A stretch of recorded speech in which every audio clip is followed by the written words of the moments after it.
weekend.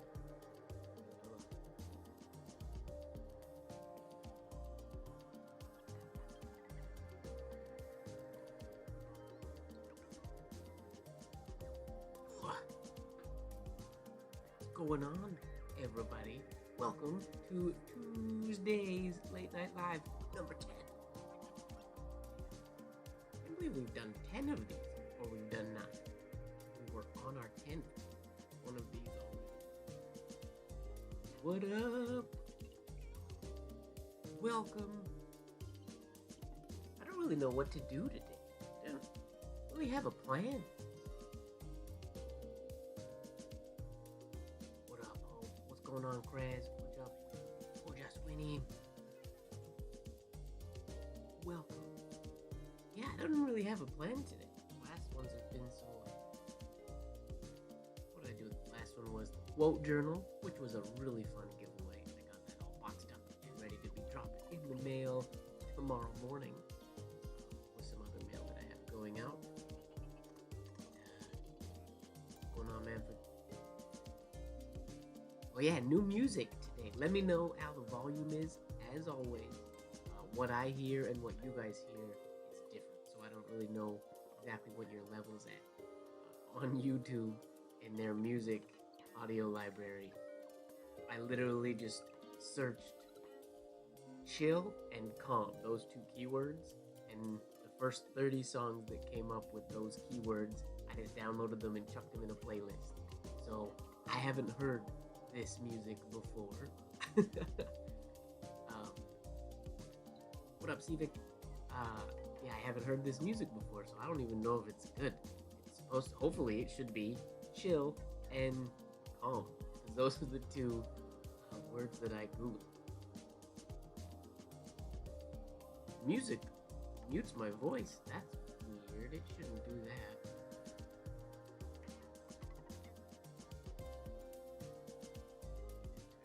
Turn it down for you guys a little bit. They're on different audio tracks, so I mean, that would be probably my internet. If my internet's having issues with that could be what's going on. Potentially.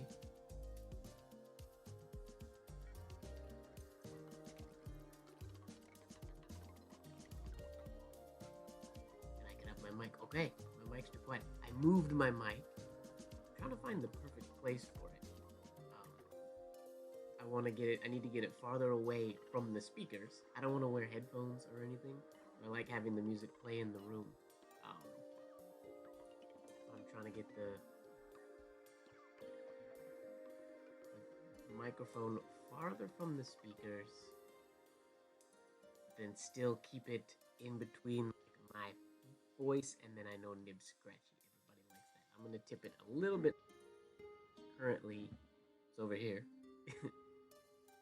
Sorry if manipulating this is loud. I'm going to turn it up or put it face or have it face my a little bit more. Slightly less nib scratchiness, but hopefully it's still scratchy enough. I don't know the levels of these songs either. Like I said, I haven't heard them. We are experimenting as per usual. What a beautiful L. Well, thank you very much. These were, I don't remember when I wrote these. This is just a sheet of paper that happened to be beside my desk.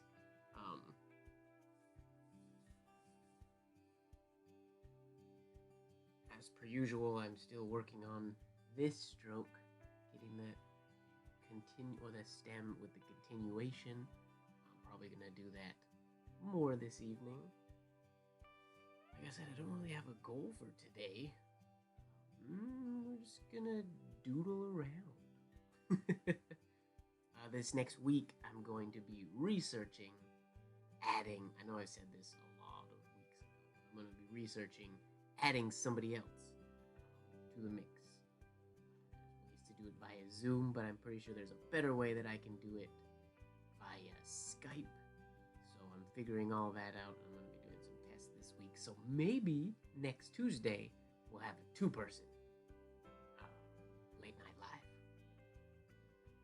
I was also thinking, I was speaking to some people today about other time zones. This is the middle of the night for some people, and I feel bad about that. So I might, in one of the upcoming weeks, do like a random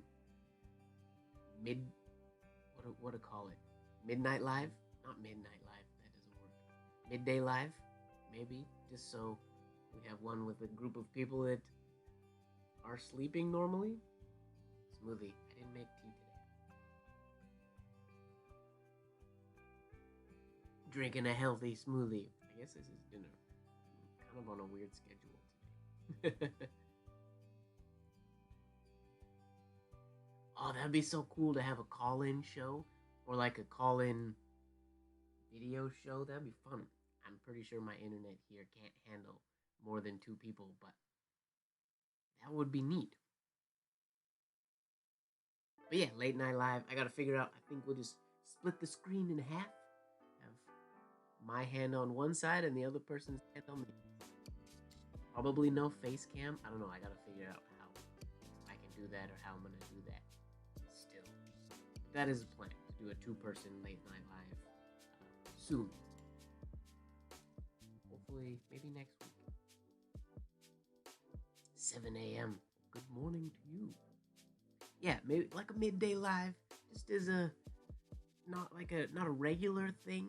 I don't plan on doing the midday all the time. I like doing them at night, but I figure every once in a while maybe chuck in a midday live for the people who are in time zones that do not cooperate nicely with my schedule.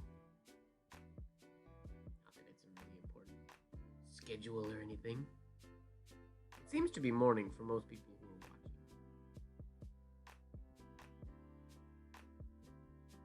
Or some people, not all, because for me it's night. Yeah, like East Coast friends, it's already a lot of my friends are already in bed. Photographers go to bed so early. So we'll see what ends up happening. Guess I'll just continue on this sheet of paper. No need to start a new one.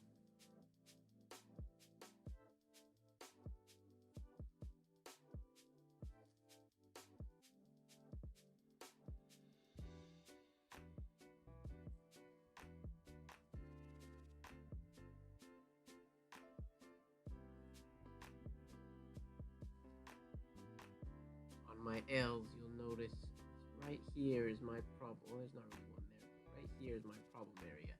There's almost always a slight little kink or wobble there, and it gets me on my L's and my S's for some reason. It's my arms anticipating the down compound curve stroke, and they freak out. There's usually a slight slowdown there before I go into that. So that could be what's causing it. When I do just figure eights, it doesn't happen. I can get nice smooth figure eights. But whenever I come in from a entry stroke, go down like that shape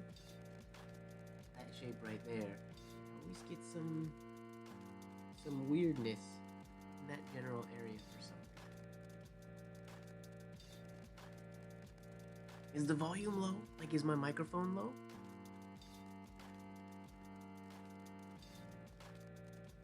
Let me check. Microphone eats stuff. Okay, let's scratch the microphone. I want to make sure that it's actually the microphone that's working. And it is.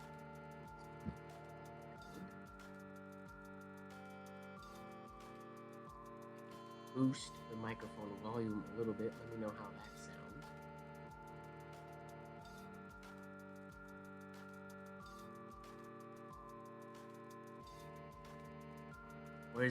Is the music, is it the microphone the issue or is the music? I can turn the music down. I don't want it to be hard to hear.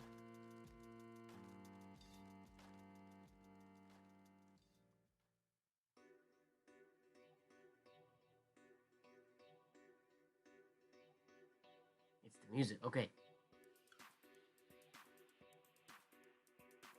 Oh, the music was that was a weird song.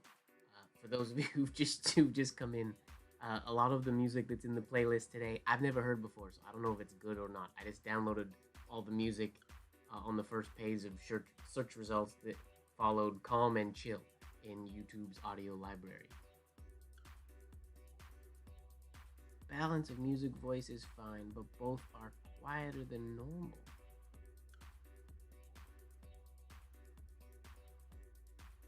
Huh. You can hear me. Okay, I did boosted my microphone, so you should, in theory, be able to hear me fine now. You shouldn't have an issue. Unless my computer is changing my microphone inputs for some reason. Everything should be sounding normal-ish. If it sounds better now, that's good. Please keep letting me know if there's things that need to be changed. Sweet. Thank you very much for helping me with figuring that out.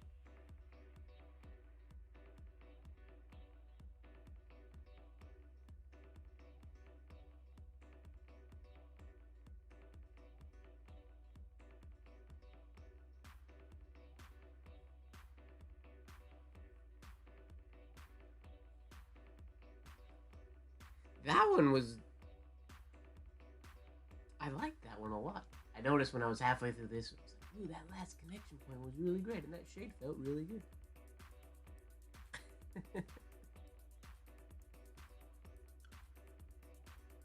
Yeah, so today's gonna be much more of a sort of, I'm just gonna write stuff. If anybody has any specific things they want written, not like names and things, but strokes we can dive into, or we can do questions. I've been kind of in a really sort of chill hangout mood for most of the day, so I didn't want to really schedule or plan anything super intense. Right there. Good. It like wobbles and then goes down. It's very annoying.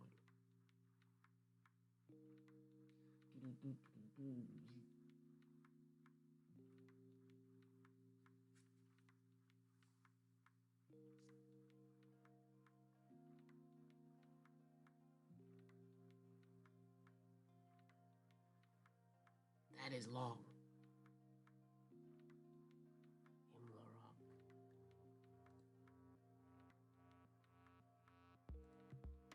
Wish I could somehow make my chat text larger. It's very small. It's hard for me to see what you guys are typing. Maybe I can bring my computer closer.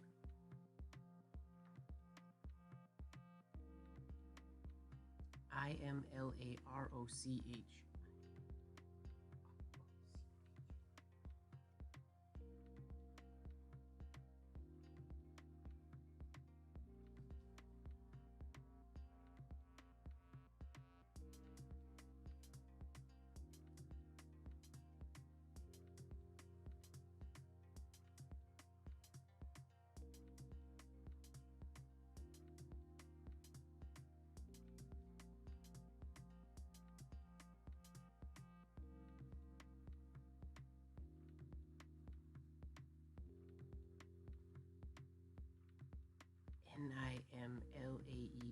Nimlawen.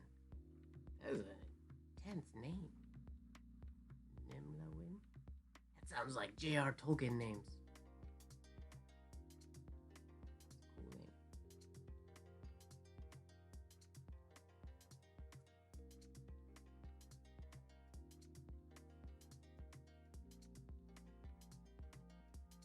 They are Elvis. Okay, cool. Woo! It sounds like it.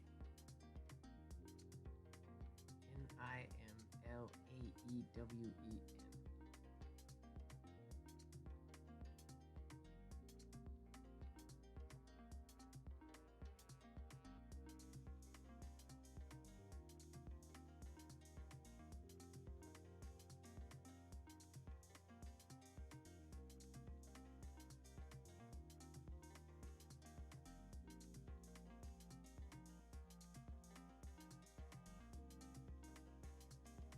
N has become my new standard. I find it a lot. I mean, it's not that it's easier. It's a lot more fun to write than a traditional M or N. I wonder. I've never tried to do an M that finishes that way. Let's see here. Experimentation time.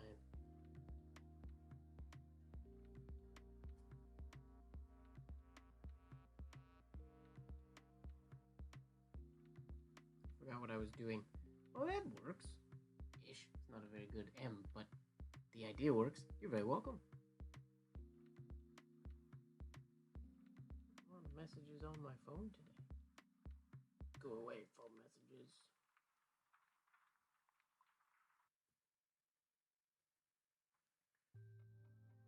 Try that again. I'm also getting a weird kink lately right here, which is rather frustrating. This nib is very, very, very sharp. So I'm trying very hard to keep the lightest hand possible.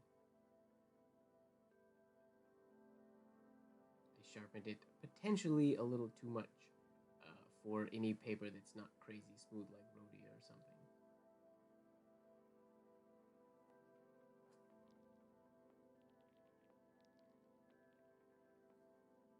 Oh, I like that.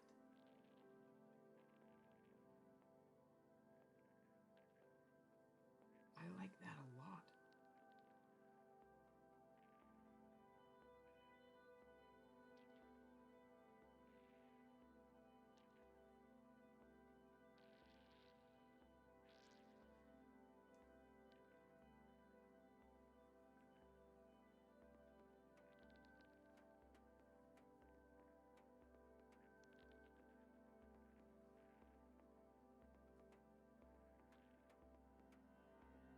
Magical.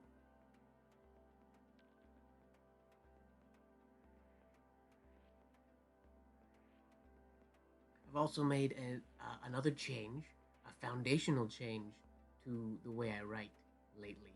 Um, the lowercase c. Traditionally, the traditional Spencer in the lowercase c had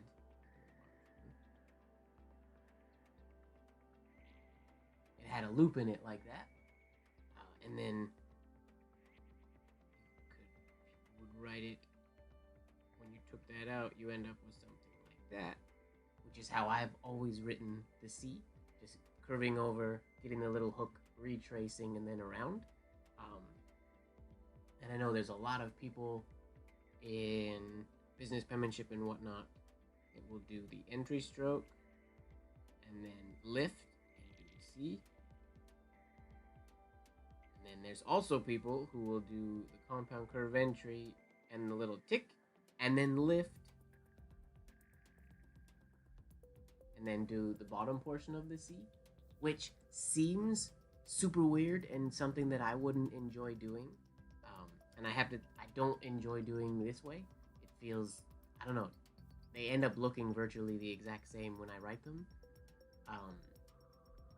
But this, when I look at the ideas, like I've always liked the idea of not lifting when I don't have to.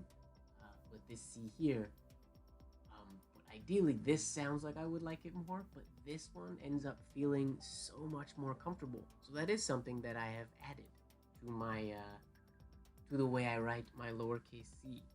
I do a compound curve or a stroke all the way into the tick, into the downstroke, and then I lift to come down there. A change. I know that's nothing new, I don't think, for business penmanship people.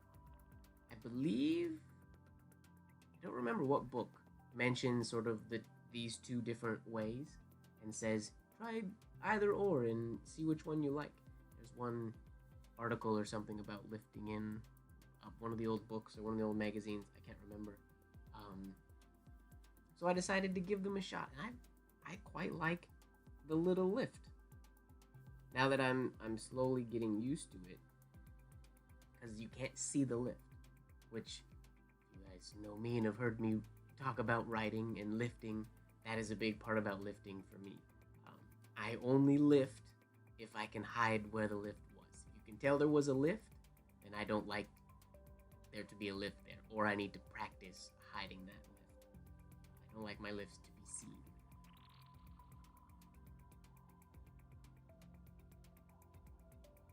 Oh, this one, yeah, the last one. I don't know, something about... It's the same reason I don't like lifting on the lowercase a as well. It's the same idea. I know a lot of people will do the lowercase a with an entry stroke and then do the a.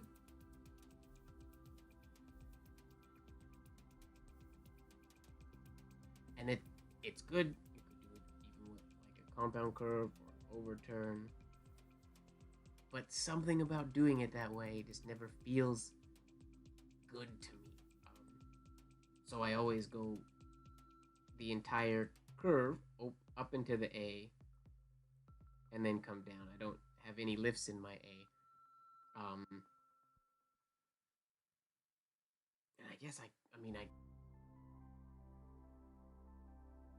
there's, you don't really compound curve into an A lift, and then you're just going from the same place anyways. So unless you're gonna lift at this point, you may as well do all the way, not lift at all. Lifts in the A don't make sense, but I always do the C the same way. And when I'm in a hurry, I will still probably do it without a lift. But for accuracy and whatnot, it looks basically the exact same as when I do it with a lift. So, or as without a lift. So I may as well do it if I'm trying to get things looking really nice.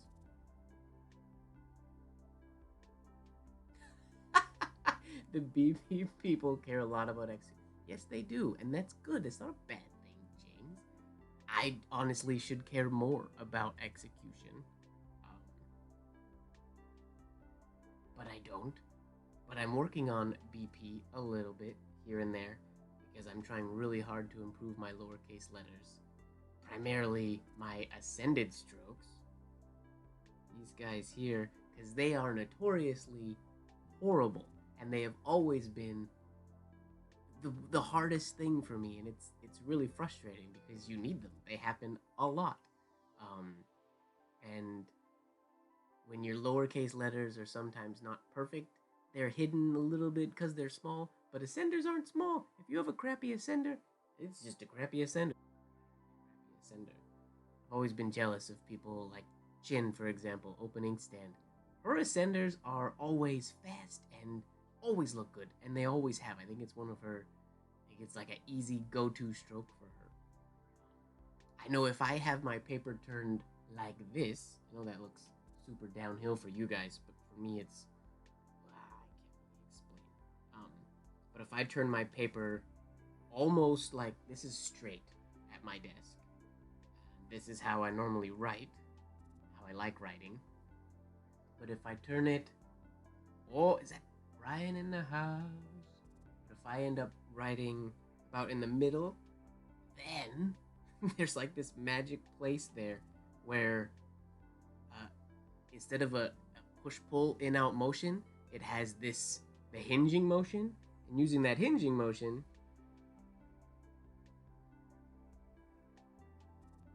you could do ascender strokes for days and they'll all be perfect. But the frustrating part is I don't like doing any other letter with my paper turned like that. So unless I turn my paper every single time I do an ascended stroke, or a descended stroke, I guess, it's not very helpful. But that's always frustrated me that I can do them borderline perfect without even trying when I turn and it's always been that way. If I turn my paper almost straight with the desk and use, I don't know if there's a proper term for this, but it's my joint motion side to side rather than the regular penmanship motion, they're perfect, and they're always perfect, and they're always consistent. Well, not perfect, but you understand what I'm saying. You can knock them out super quick. I cannot and have never been able to get that comfortable with them in my regular at my regular writing angle.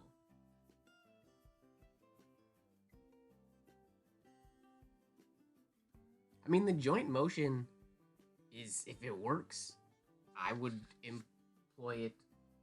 Employ it? I would use it a lot more for a lot of things. Where's my blotter? Uh-oh. I would use it a lot more if it's comfortable in a letter. I have no issue using it. I know oftentimes, I'm pretty sure when people are doing like oval drills and whatnot, and you try to go really fast, that ends up, you can turn your paper at a different angle and do an oval drill using that hinging motion instead of push-pull motion, which is technically cheating. Well, it's not cheating, but it's like training wheels basically. 'Cause that movement's already natural in the human body. It's not what we need, I guess, to do ovals at a 52 or a 48-degree slant line. Give me 2 seconds. I want to find my blotter. I don't use it all the time, but everything in my apartment, my home, is chaotic these days because of moving. There it is. Crumpled up a little bit, but that's okay. The bad pylon was hiding it in the back. You use it for the capital D. Where? Oh, for the little horizontal oval? That makes sense. Because that comes into play. And without any paper rotation, that totally makes sense. That would also work for, like, the capital L. Although, correct me if I'm wrong, Brian, you lift your capital L, I think, when you do it, right?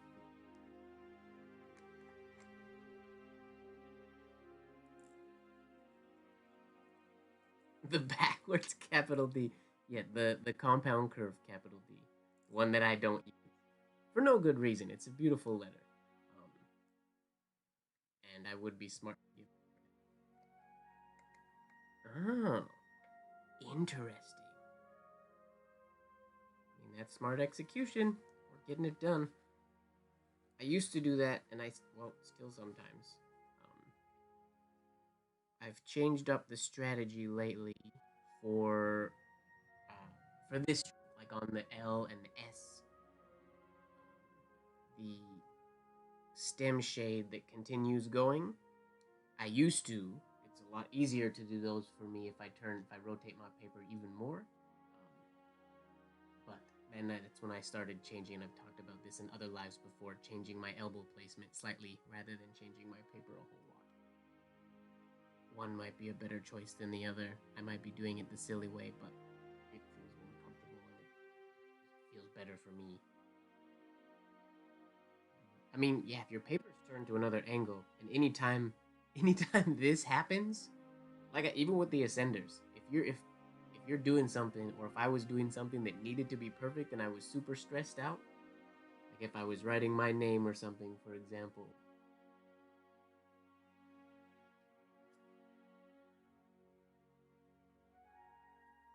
Oh, I forgot what I was doing. I was trying to do that other M we did earlier, and I forgot. I put another point. Anyways, that's not the point of what I was doing. I was doing my name.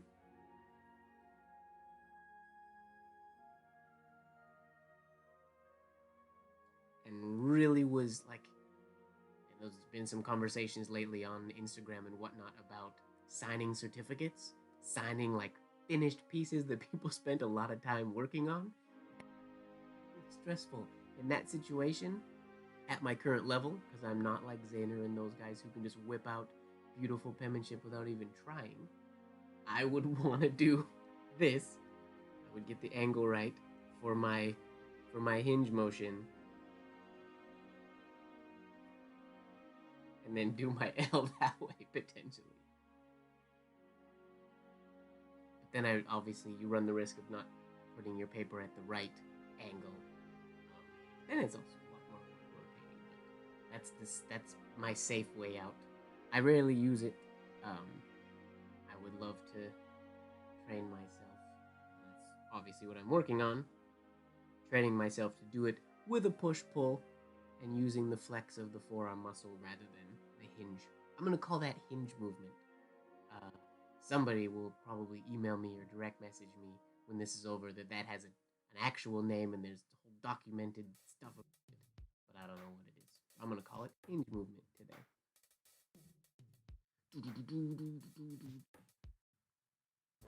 Questions? The door hinge motion versus primary using push-pull motion. So I learned to do them both. Yeah. I mean, I think the hinge movement is much more sort of intuitive or natural for our bodies. I think the getting used to push-pulls is not comfortable in the way most of us were trained to write as kids and how we draw and things like that. Hinge movement. Okay. If Zaner called it hinge movement, then I can call it. I rarely. That's like finger movement for me. It's one of those things that comes into play, I guess, whenever, just like subconsciously. As I was thinking when Brian mentioned he used it for the capital D, I would think as you come down, this is my downstroke is with like arm regular push-pull movement. But then when I get to this sort of lateral to get that long oval along the bottom, that I could fully, like that could be hinged essentially, and then transition back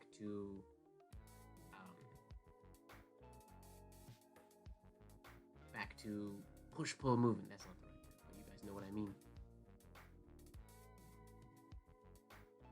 You spell your name with an H? Wow! I totally didn't even realize I spelt my name wrong. I was so focused on the L. Oh my gosh. People who watch these late night lives know exactly how I make mistakes. This is the exact same thing that happened last week with Pizzy Pizza, and there's been at least one of these every single week. These stupid mistakes that I make. Spelling just goes out the window. If I'm focusing on the L, this could be like MICQPZABCD all the way through before the L. It usually ends up omitting letters. It could have ended up being MICL, just cuz. That's my brain just omits everything before what I'm focusing on. Pizzy Pizza. I'm so excited for going on a trip to Italy one day, which will happen as soon as the borders are open.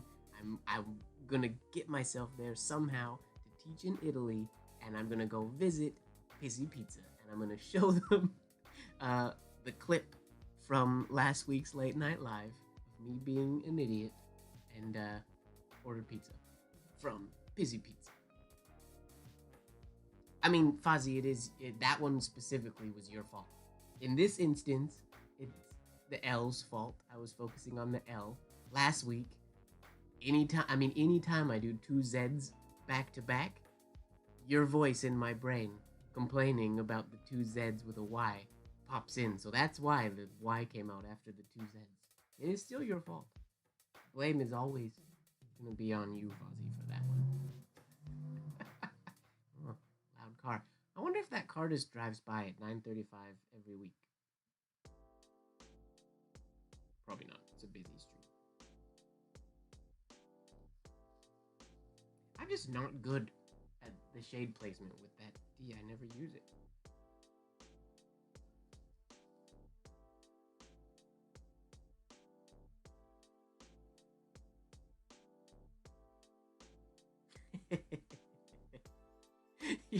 You're in my brain that way. You're complaining. It's your complaining voice is in my brain. Did I bring you guys pizza tonight? No, I did not. Although when this live is over, I might walk to the direction of the grocery store where there is a late night pizza place, and I might get a piece of pizza after this, because this smoothie might not be super fulfilling. I forgot to have actual dinner.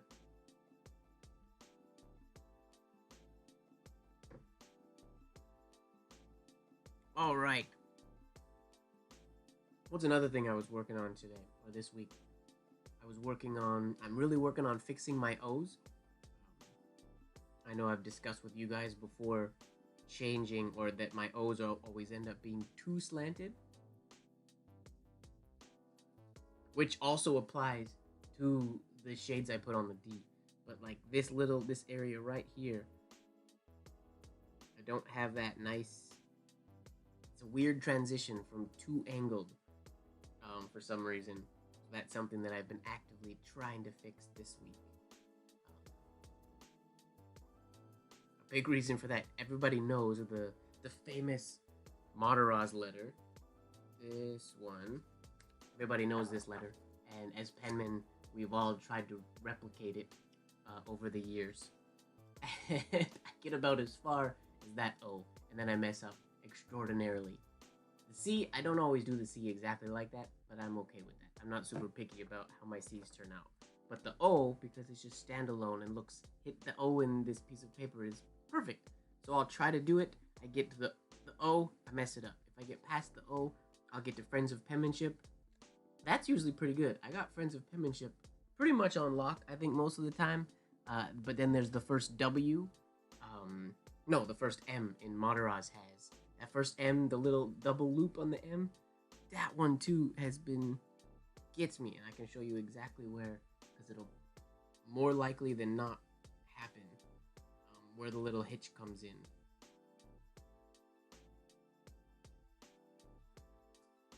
Oh, didn't really, my shade was way too big. But what's cool about that M, and it might not have been intentional, but what I like is you'll notice here, I have like this compound oval, and I have this, or implied oval, sorry, this implied oval. In that specific example, this curve, it's almost like it's going from a huge,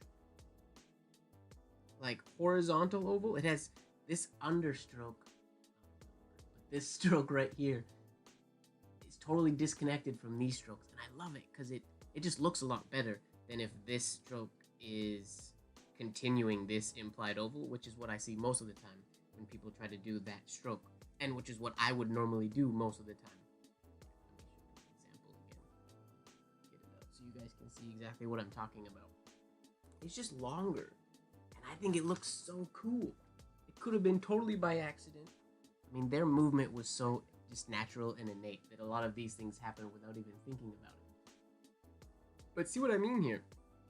I mean, his oval symmetry isn't perfect, but he has these ovals on the slant angle, but then this one goes way over this way as if it's just an implied oval, so it plays really good with the exit stroke.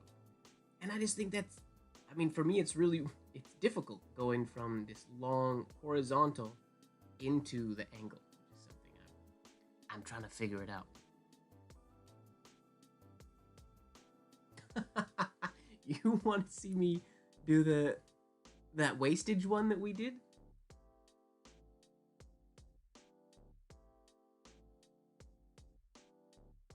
Let me catch up on the chat here. I'm too chatty all the time. Always too chatty. Sorry. What's the design from Discord? Everybody wants to know what the design is from Discord. Well, you gotta join Discord, ladies and gentlemen. If you're not on the Discord, get on the Discord. Jump on my Instagram and there's an invite link there. Activity hasn't changed. I mean, there's been a lot of chatting over there the past couple days. There's not a lot of people logged in, so I think a lot of people aren't seeing it. And the thing with Discord is if you're not checking it all the time, it's a chat, so things get way far up in the chat. So it's kind of you gotta pay attention or you're gonna miss out.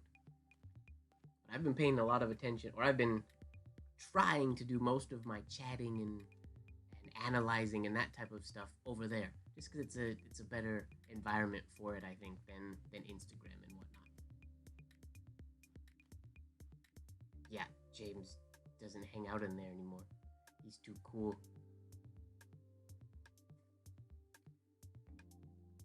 Lame.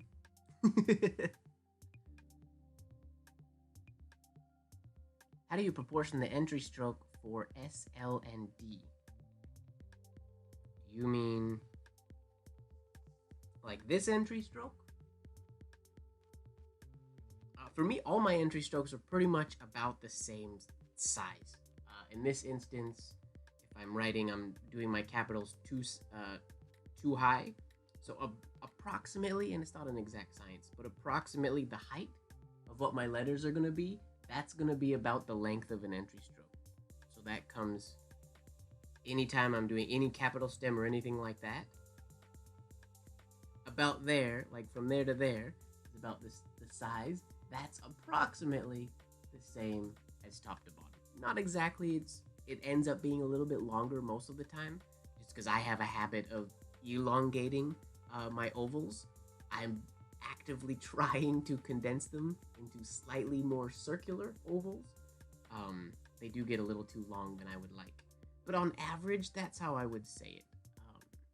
And then my exit strokes are usually, I know a lot of people try to keep them the same. Like in this instance, it's about the same. My exit ovals are usually slightly smaller than my entry ovals. Just not like a conscious decision, how they normally happen. That's quite a nice one. My exit ovals aren't always, my exit direct ovals aren't nice and ovoid all the time, unfortunately.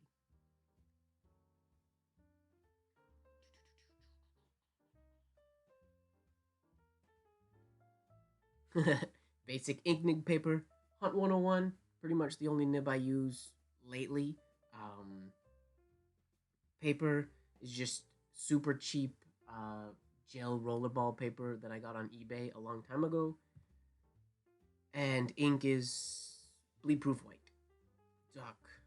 Is it Doc Martens bleed proof white? Doc. Yeah, Doc Martens. I get that confused because it's also shoes. I always think I'm saying it wrong.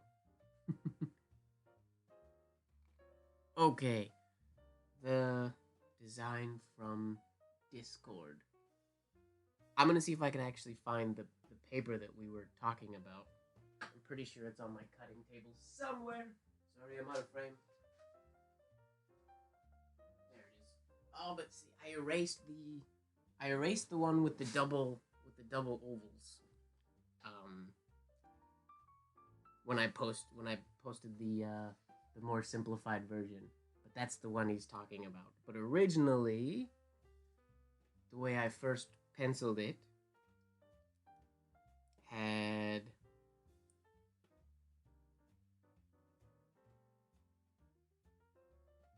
another oval like that. Ish, something like that. Double oval entry, larger, lower. I have a lot of trouble with this shape right here. It's very challenging for me. It ends up getting almost straight and then caught. There's usually like a little bit of a corner here. That's why when I was really happy actually with this, the first one that I did. The entry I thought was really good. I was happy with these ovals. But like I said later, it gets monotonous with there's all these horizontal ovals almost on the same plane, even the ending of the G. So that's when I thought about dipping this one slightly lower, and then changing. I didn't yet change up the G. It was at this point when I realized, oh, I should shorten this and make a traditional standard descender on the G. And then the reason I went to pencil, which is what I always do when I'm designing things, I design and plan in pencil. If I want something to be what I call like my ideal, what I'm going for, like the goal, I usually will do those in pencil.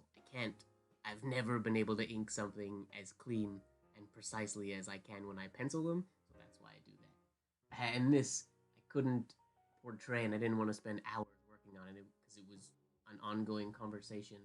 To dip this down nice and get this more rounded form down here, I decided to draw it so I could properly express the idea that I had in my brain.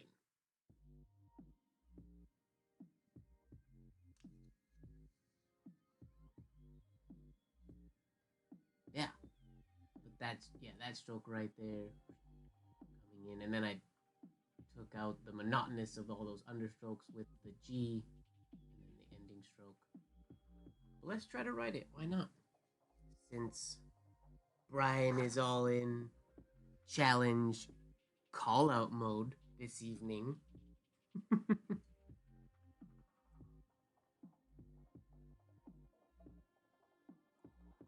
see what we can do.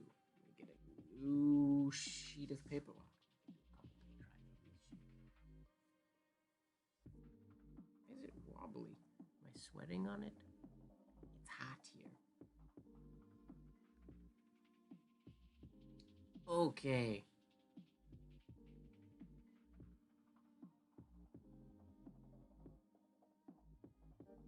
So the big thing to remember for me is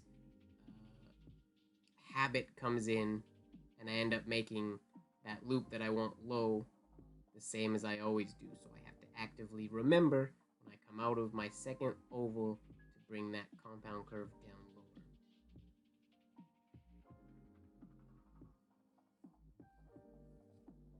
Right there. And I get the kink I talked about earlier, and then the flatness I talked about earlier. Very predictable. At least I'm consistent with where I think my mess ups are going to happen. This happens, I'm pretty sure, because I'm hitting the edge of my movement, the size of this, because I have to have free movement to get all the way up here. To get down here, I hit sort of, that's the end of my possible movement. So if I would want to do it better or perfect, I would have to do it smaller, which would be nice, or do it with whole arm. Which, here, we'll try one smaller and see how it works. If not, then I'll get a new sheet and try whole arm a couple times.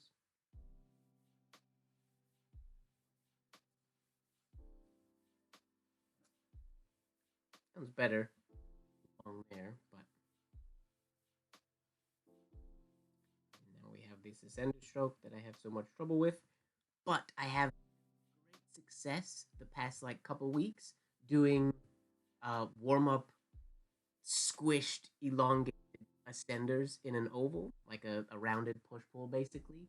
I have to do it before every single one, or the chances of messing up is very, very high.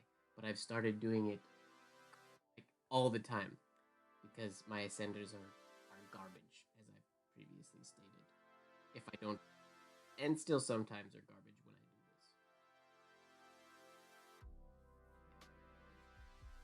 I made that a little bit too short, but that's okay.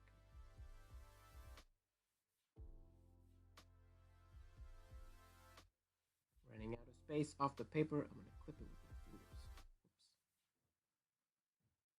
Yep.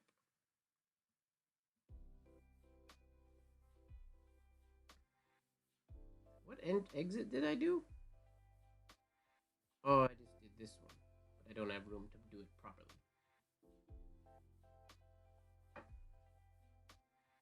That entry is exactly the same as the fancy J that I did. And this entry I first got from Michael Saul. It was the first person I ever saw do it years ago. And it's how I habitually, this back when I was writing really slow, that all of my entries into the capital M all the time. And that was, I've spoken about this previous, but not all the time. This entry stroke, doing the double oval into the compound curve to change direction to come down, that is what made me be able to do capital J. It's what turned capital J in, or from one of my most hated letters into one of my favorite. And it's just a silly, like it's totally 100% thing. But I always had a lot of issue with um, just starting the J. It always looked really weird to me, and I couldn't get into a J. And at the time, I wasn't good at just doing like a simple compound curve change. So I got whippy with it, and this is still when I was going slowly. But design wise, that's when I got into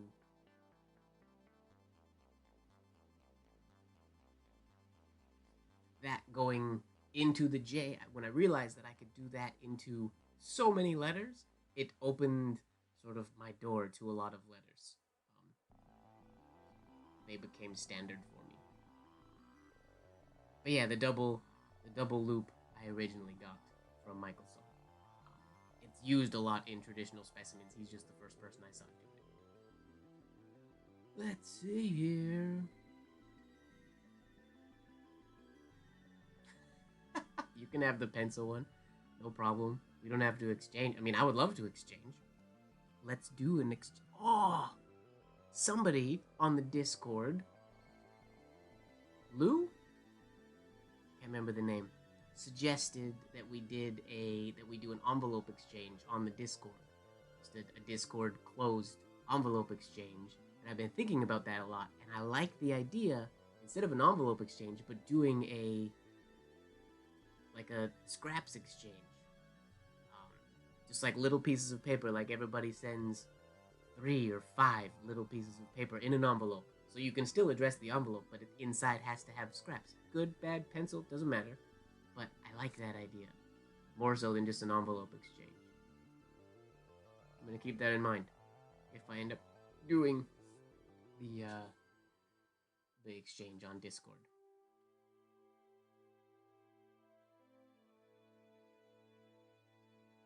Oh, it's not quite infinity. Could it be infinity? Could I make this into an infinity letter? I mean, it could be, if it had a sharp point, it could be an infinity letter. Maybe. Whole arm infinity letter. Let's see what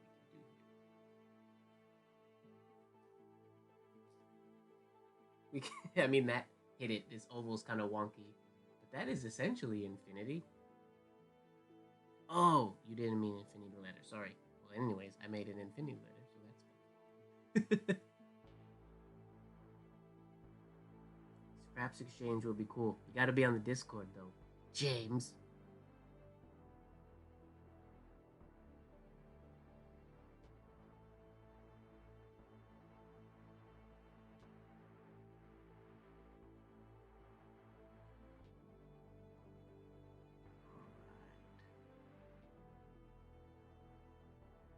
I learned how to do the simple Spencerian C by doing Michael's twist. Hey, that'll help, for sure.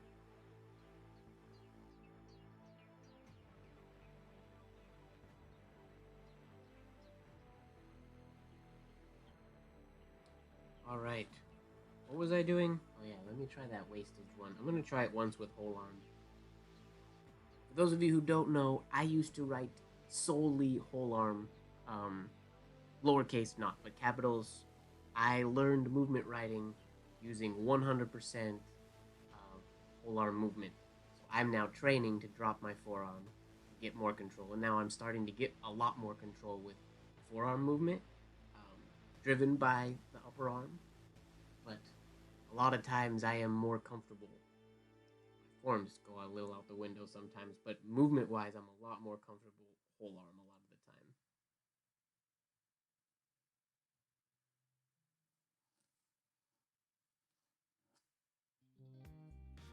So much freer. I like that. Like, that's better than all of my forearm attempts so far, I think.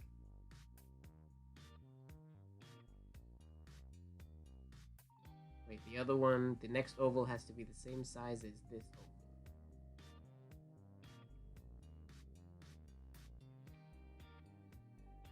oval. Messed it up. I went too slow. Forearm. You gotta whip the forearm a little bit more than that. That's why I messed it up. Oh well.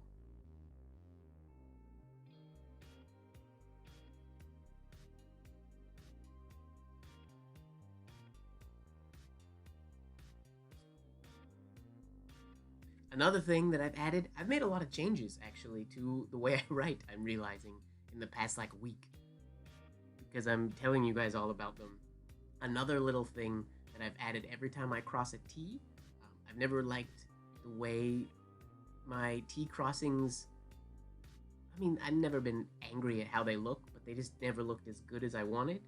And I've started, one thing that has helped me is to do not even ovals, but round warm-up right around the T. So round warm-up, to get more of that rounded shape before the dip. Yeah. That looks pretty close to the one I had in pencil, actually. It is a little bit elongated. It's the biggest difference between the goals and what I end up writing. They're usually just stretched out.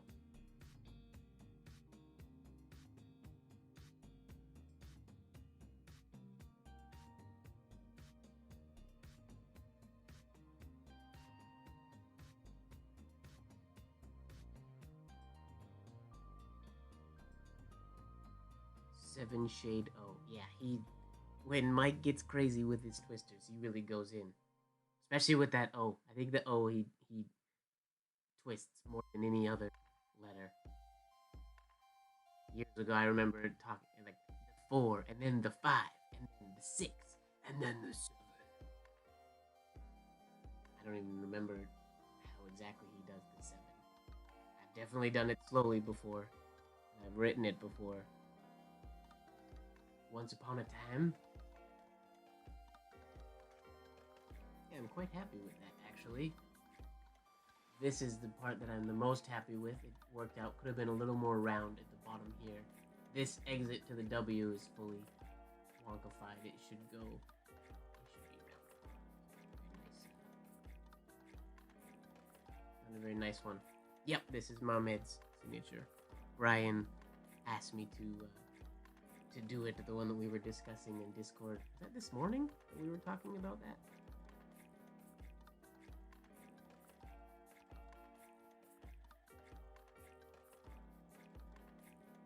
Okay.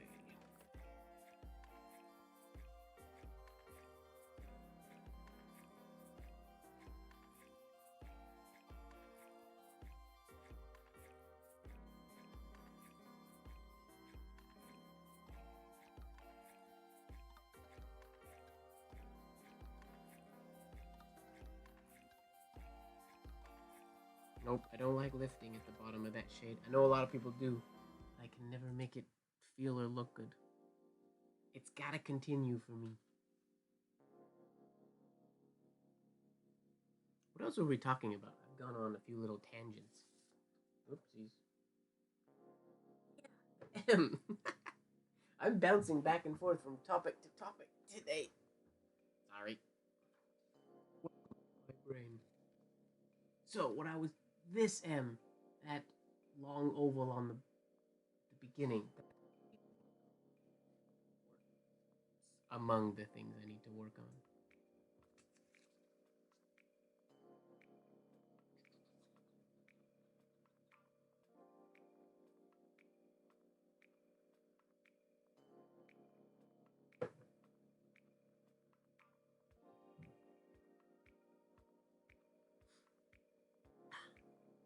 That is a good smoothie. Yum. 6 shades. Fozzie, you liar. How would he do that? If I was Michael Soul, how would I do a 7 shaded O? I can't remember exactly how he would do it, but he would go like.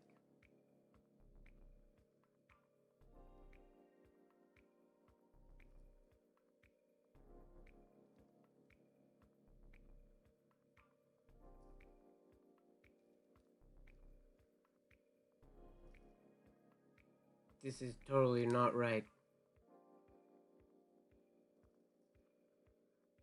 But he just keeps looping and going intense. That's not right though. Oh wait, he should have the shade should be on this side. Oh, absolute fail. Do I drink ink slurry to be a better calligrapher? Sure do. No, I don't. Don't drink your ink slurry. The only thing that ever really ends up being in my ink, I guess there's a little bit of white in there from time to time.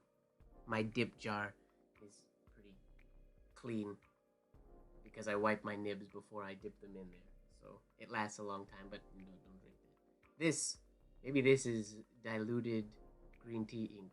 Or not diluted, but boiled down and thickened up.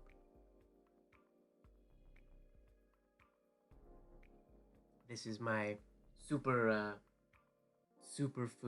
penmanship beverage. Just a fruit smoothie. Not fruit.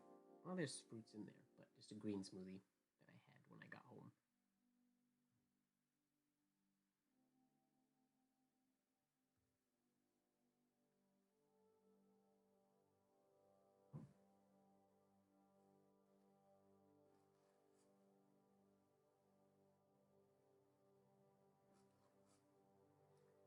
like everything about that is good except for that little, you can see it, that little shape right there.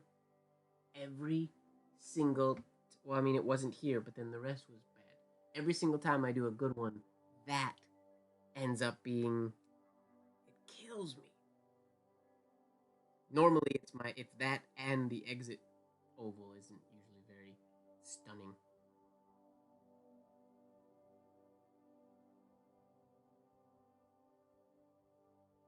You're watching an interview where I was mentioned?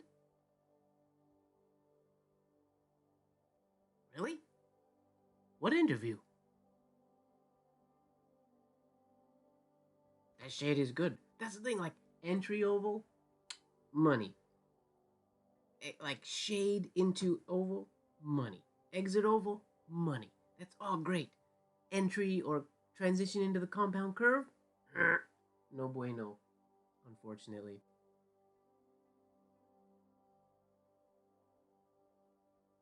Oh, well, that's fun. I love that there's an interview and they mentioned my live. Oh, I mean, I've been doing lives now for a while. Can't believe it's been 10 weeks.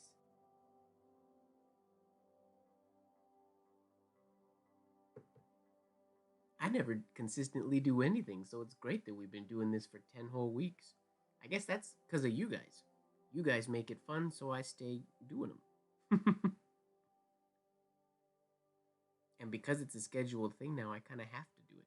And I look forward to it every week. Oh, she didn't mention that I was live. That's okay.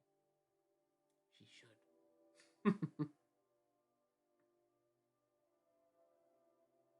Well, that's fun. I need to thank them for mentioning me. That's exciting.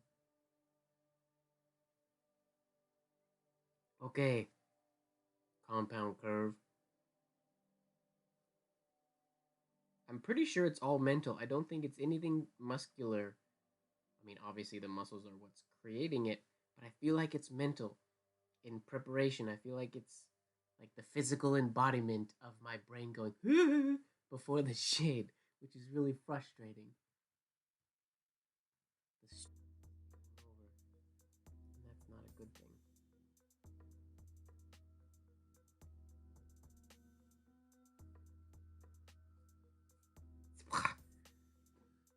I tell you, it's almost worse when the ovals and the shades and everything are like perfect, and there's that one little issue that you can't seem to fix even when you're thinking about it. Oh man, you see it, right? It's ugly. It's the transition into the shade. It's when I add my shade.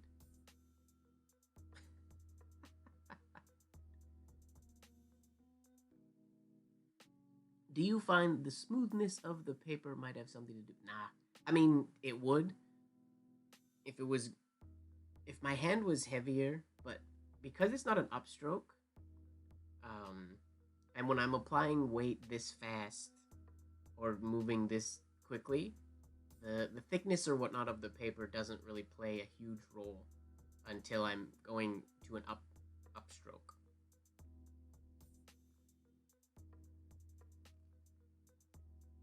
It's all in my head.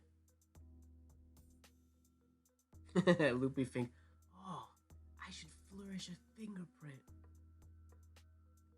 Adding that to the t-shirt idea. That's a good idea. Yep, that's... I don't know what it's going to look like yet, but in my brain it looks cool. Okay, S. Do me a favor. Why can't...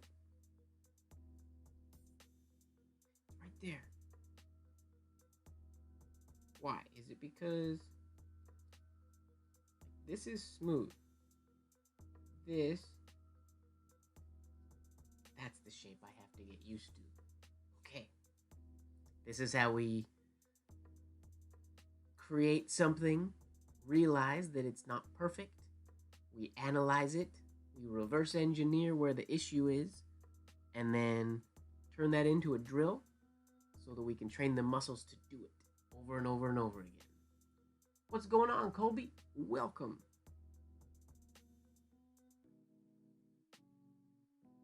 All right.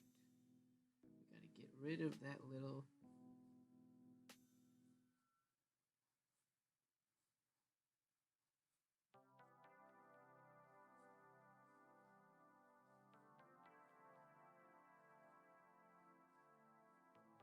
So it happens every once in a while without the shade. It's that quick transition from this upstroke into the downward compound curve.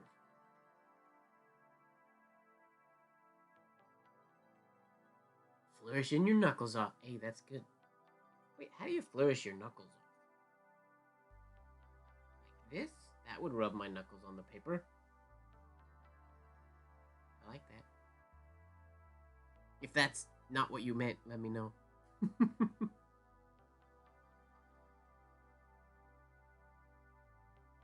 But take care of yourself. Knuckles are important. So is skin.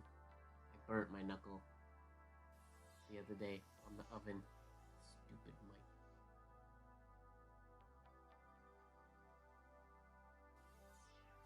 Jot down the idea. Hey, well, I'll write it right here. Fingerprint t-shirt. Flourished fingerprint t-shirt.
We're kind of on fire with the ovals of our S's for the past 3. I gotta say, I'm stoked on those ovals. This one still has that shape up there, which we're gonna figure out how to get out. But I am stoked on how those ovals look. This one's a little italicized, but doesn't always happen. S's are hard. I'm happy with oval symmetry today.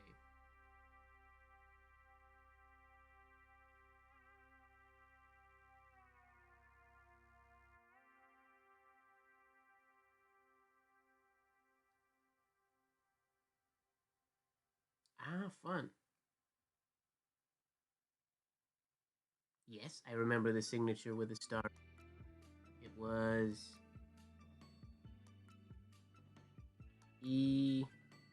Was that E.W. Barler? No. I don't remember the name. I remember doing it, most definitely.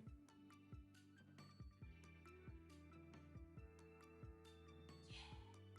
Best part about these shades, what I like is the shade ends as it's going up. It just makes it look so cool. In my opinion. Oh, yep. E.M. Ullman. I don't remember how it went, so I'm not even going to bother trying it. That was a fun challenge. That was hard. That one took a lot of tries.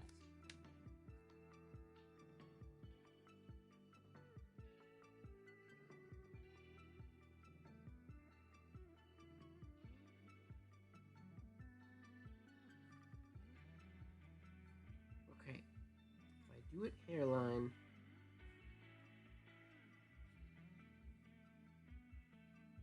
I don't get that shape.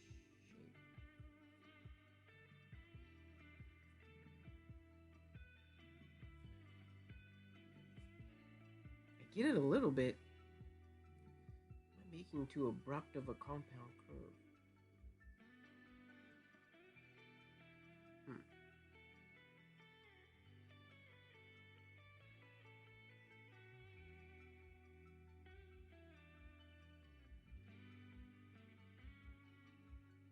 Nice. That's a good challenge. You can do that all the time. Or even creating little like 3-leaf clovers is a fun challenge.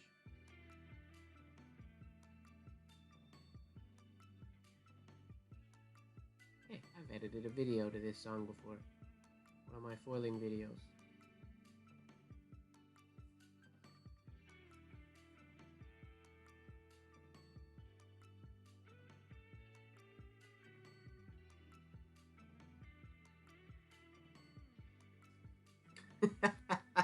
That one's super roundy.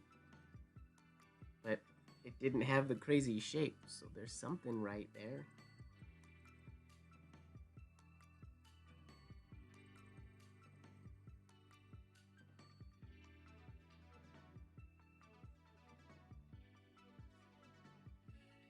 I can only get rid of it when I make them super round.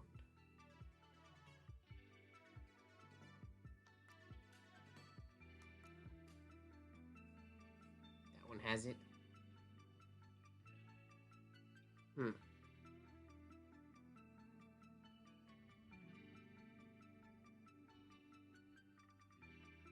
Give it a diet. Yep.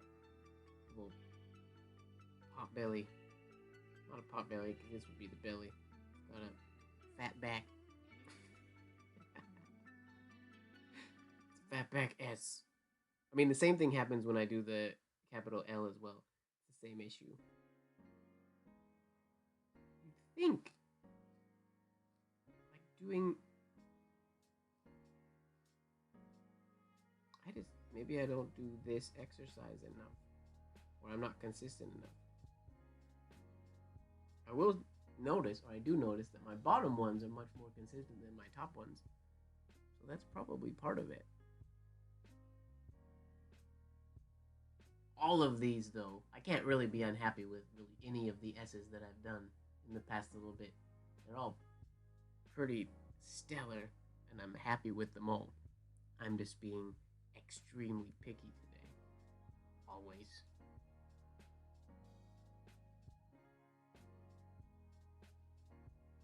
I'm very rarely, if ever, down on myself for my writing. I'm very happy with my writing. I just want it to be better.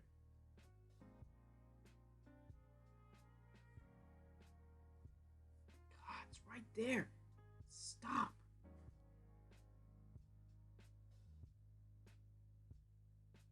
Okay, I'm gonna try to relax.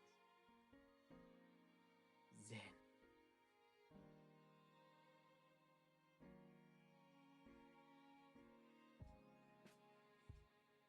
Less.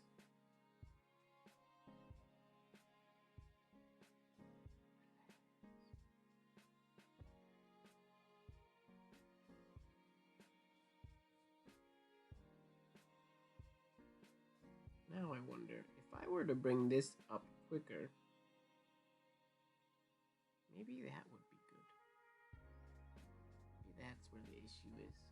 Because I'm bringing this too far that way. It has to come up that transition.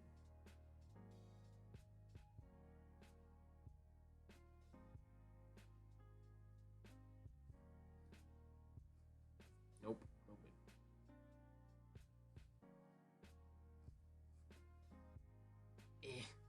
Now I'm experimenting and my S's aren't turning out good. I've ruined the streak of good S's because my focus is totally on the entry stroke.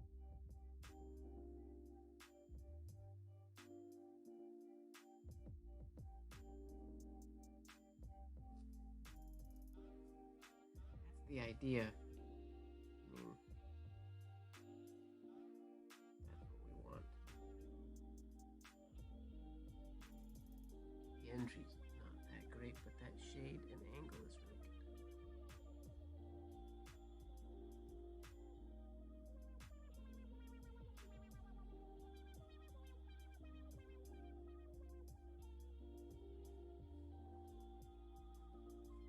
Tiny little oval on the top.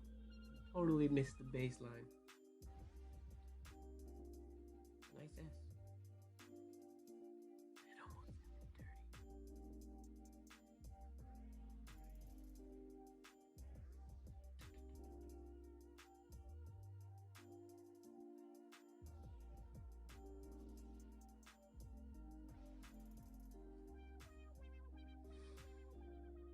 these are smooth. Transition into the shade happened too late, but I'm not mad at that. You guys know the quote. What is it? Is it Albert Einstein? Doing the same thing over and over again. The definition of insanity is doing the same thing over and over again and expecting a different result. So it's important. This is very, very, what I would consider really good advice. Don't do the same thing over and over and over again. You notice each one of these is a pause moment and being like, okay, cool, that happened, that felt like this. There's English. There's analysis that's happening after every one. Now, I will say when you're training movement, when you're training your muscles to move, like if you're trying to get into movement writing, then I will say, repetition in movement is important. So if I was trying to get this stroke just in my muscles, if I couldn't do it with movement at all, and I did something like this over and over, not analyzing each form, I'm getting a general idea sort of as I'm going. I'm trying to see the patterns of what I'm doing good, what I'm doing bad. But when you're building the muscles, that's where repetition and stuff is important, because you're creating the movement. So I guess if I could break penmanship training down into 3 steps, it would be see the form like in a book or in an exemplar, understand, so analyze the form, study the form, be able to recognize what the form looks like. That's not very good, but and replicate it how you want to see it. Then you got to train your muscles to be able to do it. And when you train your muscles, the form is going to go out the window. The form is going to be poor while you're training your muscles to do it. But muscles is repetition, just like an athlete. You got to run. You run the 50 meter over and over and over and over again. The only thing you're doing different is you're trying to go faster, so you're pushing harder and doing different things. But you're training that muscle, and then once you get the muscles trained to do that, the shape you want and the movement you want, then you train the form. And when you're training the form, like when you're in the beginning, it's important to be super conscious of what you're doing every time. And as you're doing it, let it happen. It happens too fast to really think while it's happening. But every time it's done, you look back, you analyze, why did I do this? Why is this one not as good as this one? How could this one potentially be better? Keep those things in mind. Cool. Try again. Reanalyze. Try again. Reanalyze. Try again. And so on and so forth. And that's how we get better. Endless repetition does not help us get better. Unless it's muscle training.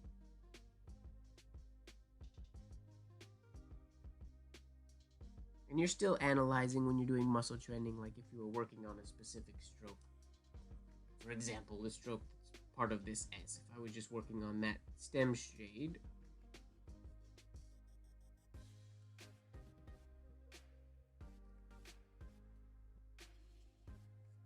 I'm not stopping after each one and really looking specifically, because it's not as much about the form for me right now. It's that shape. As I'm going, I am seeing like, okay, like that oval was too long, that oval's too short, this is too blah blah blah. But they're quick ones. They're not super conscious breakdowns like these ones sort of were every time. I hope that made sense. I got teachy there for a sec. Sorry. Getting teachy. That could be another shirt. Getting teachy with it. No. Sorry, Will Smith.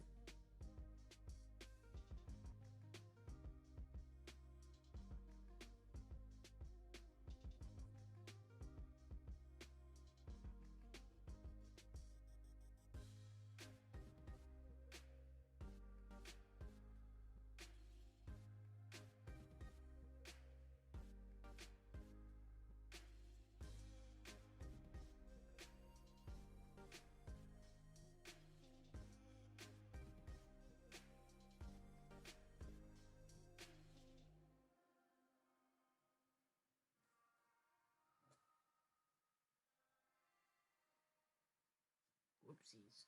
Not a very good cross of the T, that one. The professor is in.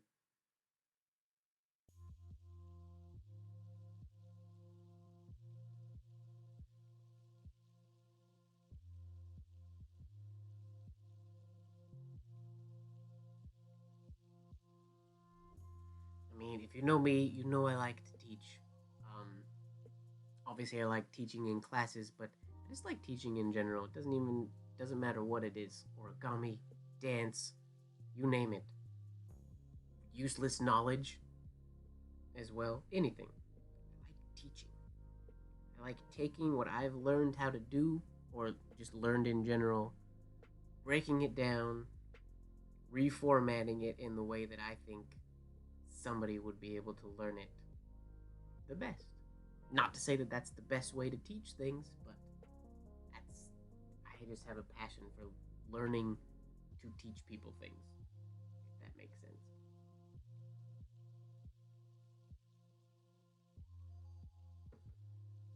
Because I obsessively learn things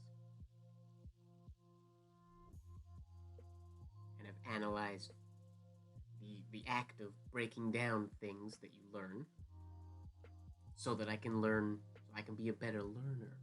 And if you learn to be a better learner, then everything's easy to learn. And it's you got to teach somebody how to be a better learner, so they have to learn to learn. So I have to teach them to learn to learn. So I got to teach myself how to learn to learn to learn. Just messing now,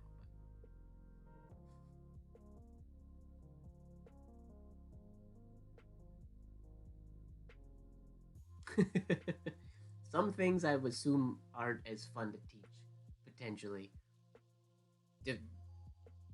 Your students also probably play a huge role in in what in your enjoyment of teaching. I've been fortunate that I've never people come to me to learn, or they people end up asking me questions, or if we just talk about something, I end up just unintentionally breaking things down and trying to teach.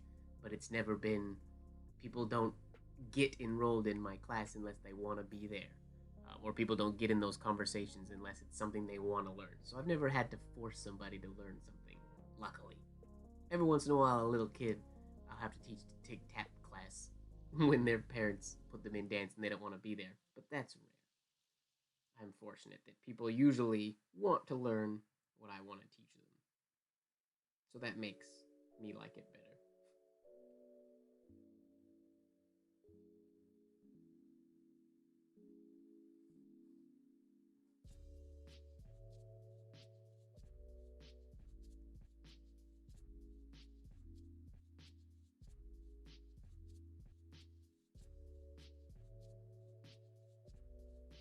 Oh, missed.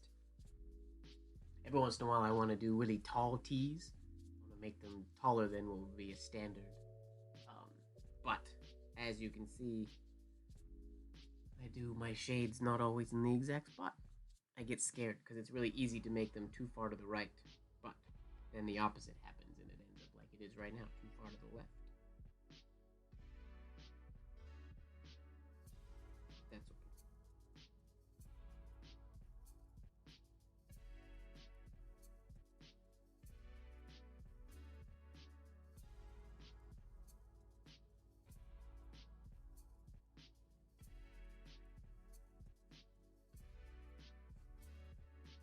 My hand's almost too light today.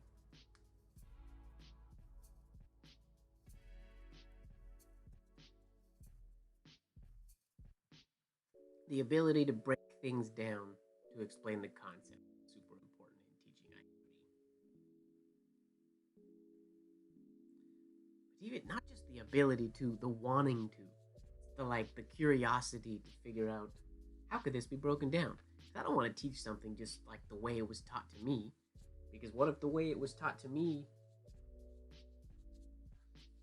isn't a good way for other people to learn it? I want to be able to break it down so I can figure out how somebody learned. This is why I really like having like private students and stuff like that.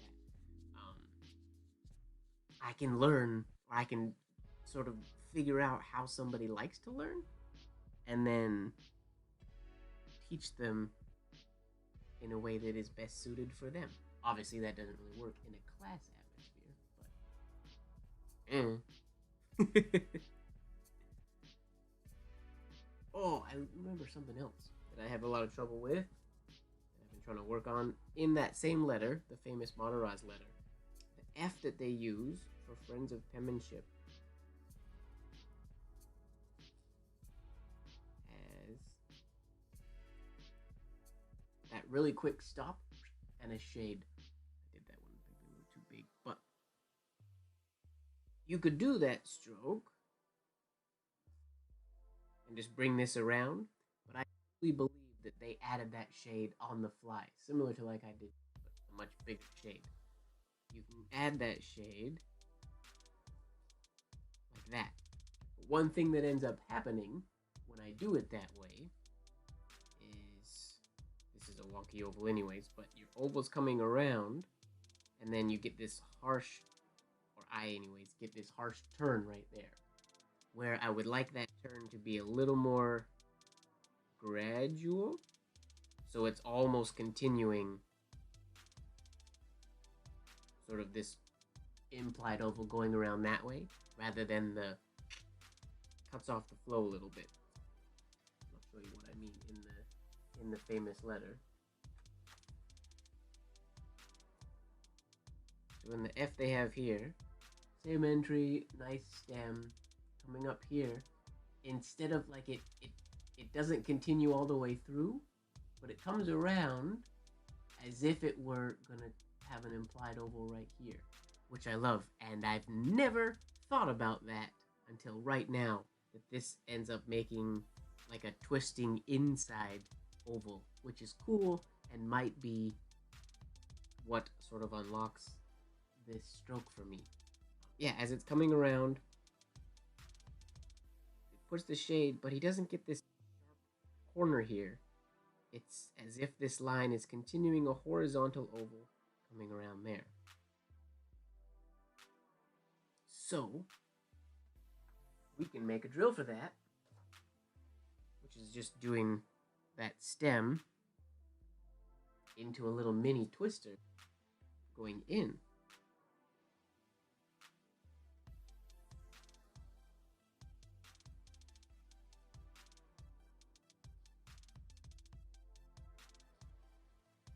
How it ends is not really important. It's really this first one and this second one that are important for the shape we're going for. Huh. I did this for a while yesterday and I never really thought about that. Jet.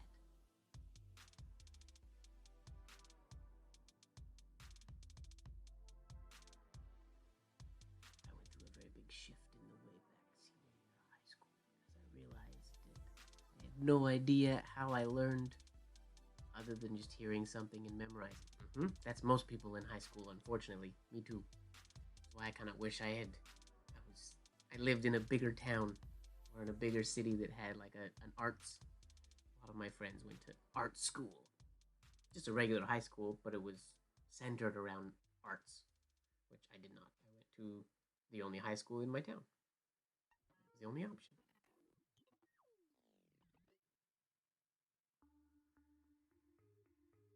That's what a good teacher will do. I mean, there's tons of movies about that, I guess, about that one teacher that changes your life.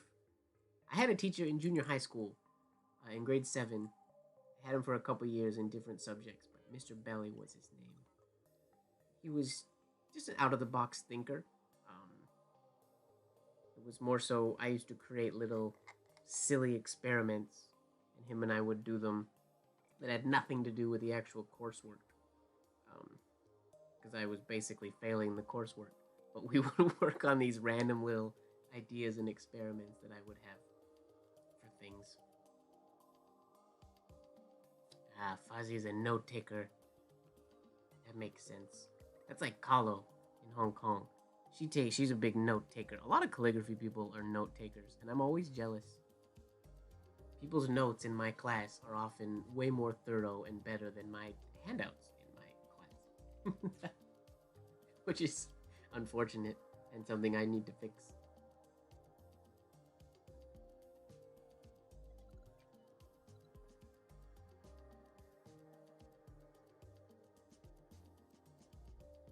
Living the dream.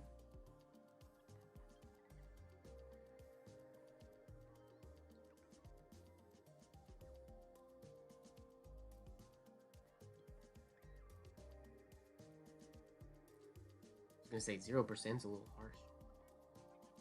10%.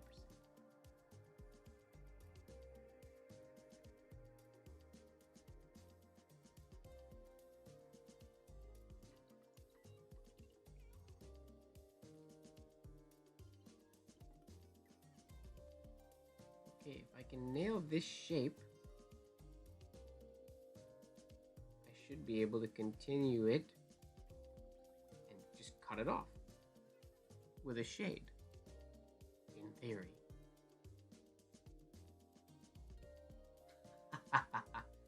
Everybody had to have those friends.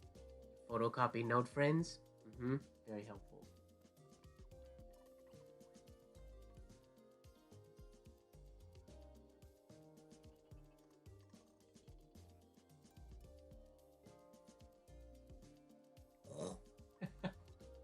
Way too much shade, but the shape doesn't look cut off, which is dope. Ooh, that was a big one. I got all over my desk and everything. Snap!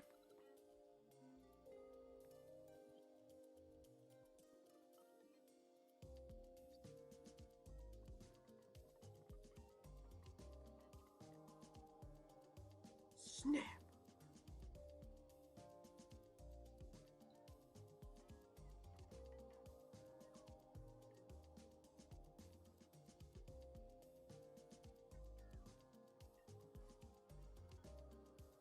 That's the idea. I'm quite happy with how I did it kind of under my photos. It's not perfect, but that's the idea.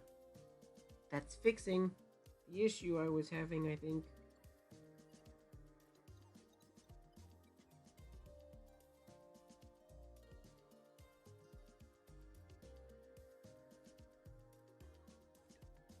Still a little too sharp.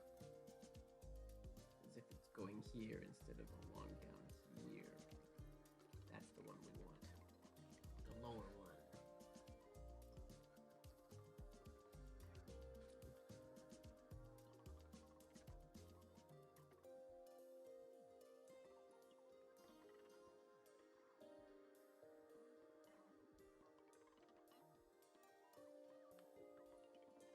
Oh, my notes were... I had terrible notes in school. I wrote in cursive. It just wasn't really pretty cursive until high school, and then I wrote all capitals. My notes were nice in high school. I just didn't really take notes. The notes I did write were pretty because I had pretty standard all capital writing, pretty clean. I just didn't take very good notes. Nothing to do with the writing.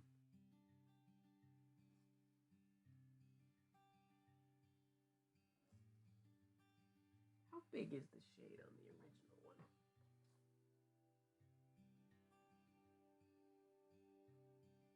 That's actually pretty darn close. The difference, though, you'll see here, my oval is still, it's transitioning from angled oval, or this angle, instead of getting this horizontal. So the issue of this one isn't the shade. I'm really happy with where that shade is. The issue is over here. Bringing this oval horizontal so that's pretty much the same, very similar to the shade he has. It's just, yeah, that top corner. So it's horizontal, not angled. No problem. Can do, Mr. Blozer. Oh, it'd be so fun to be in one of their classes. Although I wonder if I was a student like I was in high school, if I would enjoy being in one of their classes. Because I didn't learn back then like I learn now. Oh, another nib snap. Let me look at my nib here. I might have meshed it up. Yeah, Fozzie's obsessed with typing. Fozzie types for fun. If you ever have anything you want to have typed, send it to Fozzie. She'll type it for you. She likes to type. I'm going to write a book, and I'm going to send the transcript to Fozzie. Or not transcript. I'm going to send the pages to Fozzie to type. Just because I know she would want to. Probably not. What does this look like? Oh? Did I mess it up?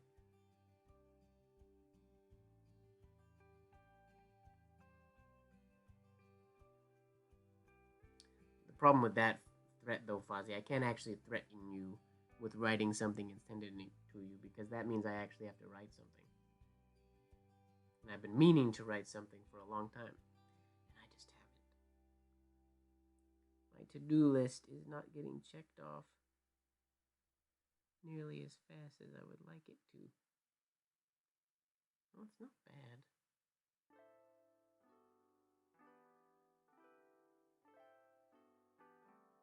One of those unfortunate times you look at the nib and it's not super misaligned, which means it's my fault.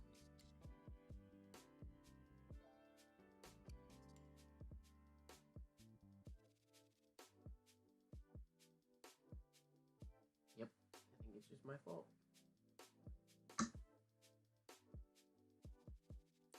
Something in my movement.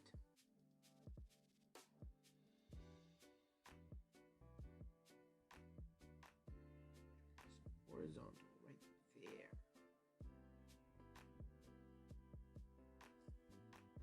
That's the idea.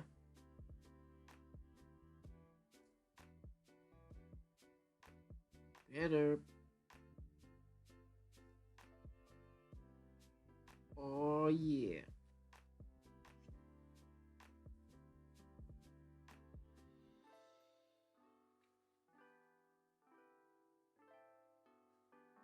Getting there.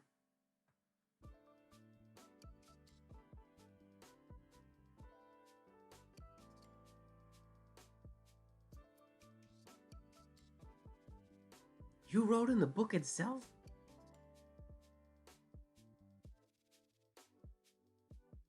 You did? You typed up Michael's handouts?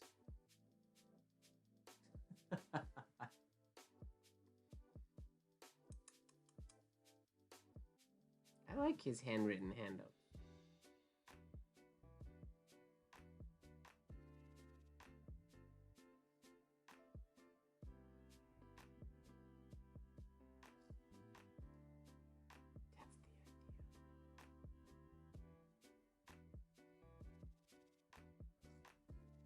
Nope, not that one.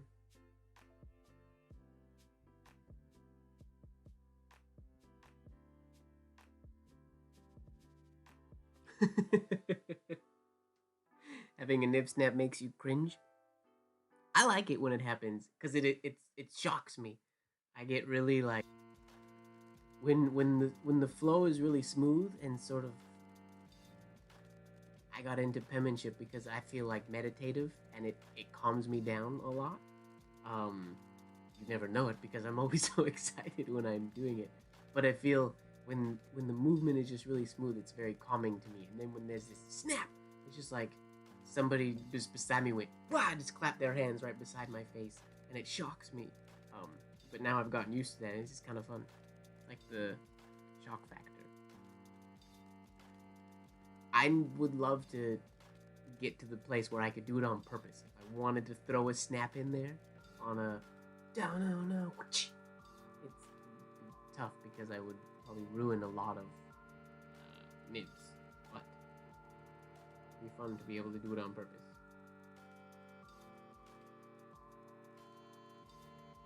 Okay, just too long. The biggest thing I dislike is it sprays everything around my desk. I'll find like days later on my wall over there, but all the things that are around the area will get splashed with ink nicely. With walnut and whatnot, it's fine because it washes off. But some metallic inks or some black inks as well tend to stain if I'm not careful or don't see it and clean it up quick. Whoa. Whoops.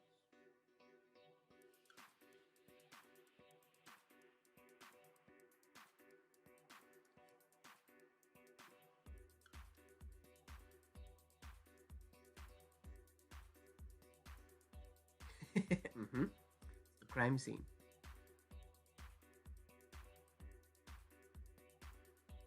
Well, I can imagine a lot of the. It's probably one of the reasons that I'm scared to use a lot of fountain pen ink for writing. Fountain pen ink stains so easily. I mean, I love fountain pens. So obviously, I like fountain pen ink and all the colors and everything. But man, every time I use a fountain pen or mess with fountain pen ink, my hands get covered. Everything in my desk gets covered. I'm normally a relatively clean artist until I use fountain pen ink. And that goes out the window.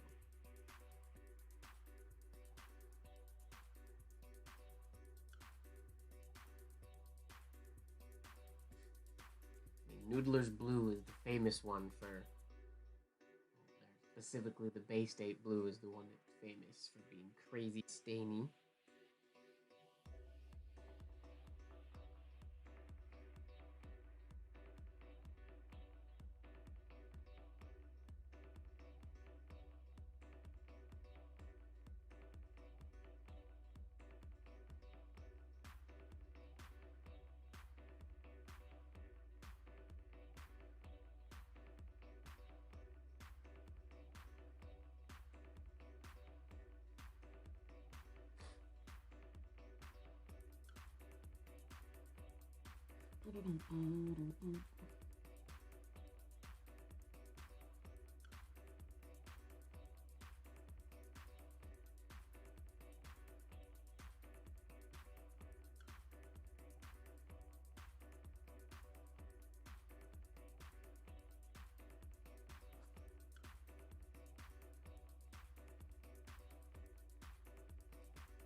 That's a stroke that I don't feel comfortable doing fast yet.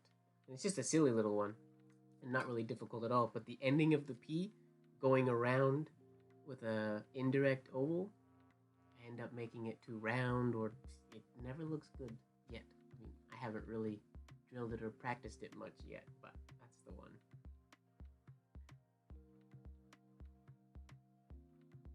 Elysium is a cool word. Elysium.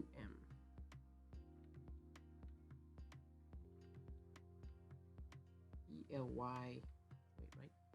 Elysium.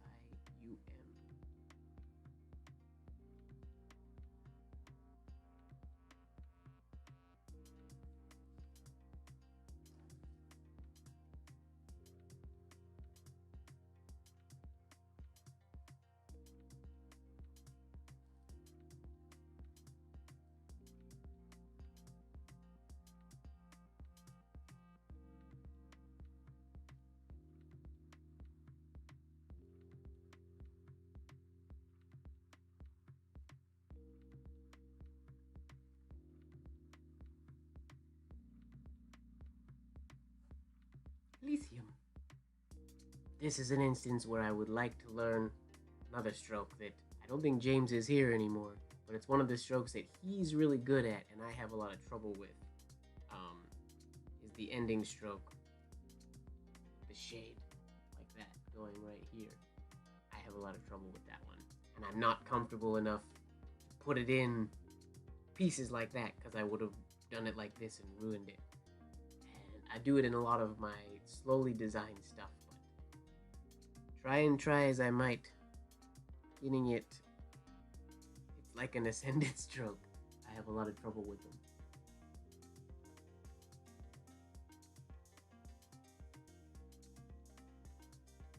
How is Lamy EF for business cursive? Probably pretty good. Personally, I think I would want it to be finer than the EF that Lamy has, just because I like my pens to be like crazy fine. I don't own a Lamy, so I don't actually know. But business cursive, you don't need something crazy fine to use it.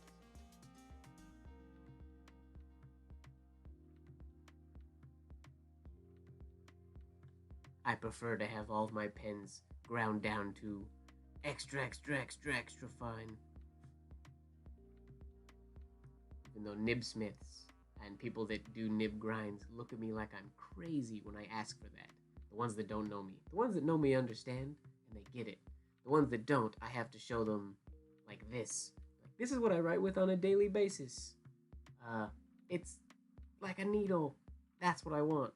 But most fountain pen users don't do that. Don't write like this, so they'll ruin nibs.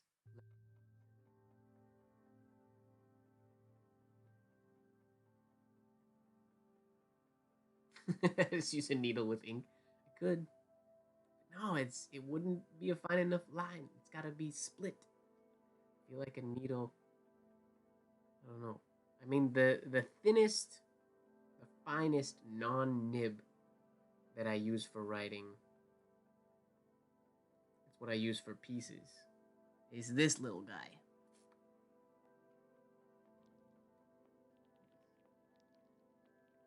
This my Rotring rapidograph.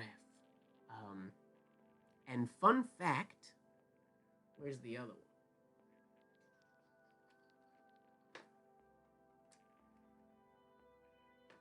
I don't have this one in a rapidograph. I have this one in isograph. But if you're ever shopping for technical pens, there's an interesting thing that I discovered that is incredibly not super documented. I thought there would be a lot of articles and reviews and stuff talking about it on the internet, but there aren't. And I think that's a lot of people get scared to use the really fine ones. But so this is the isograph 0.1.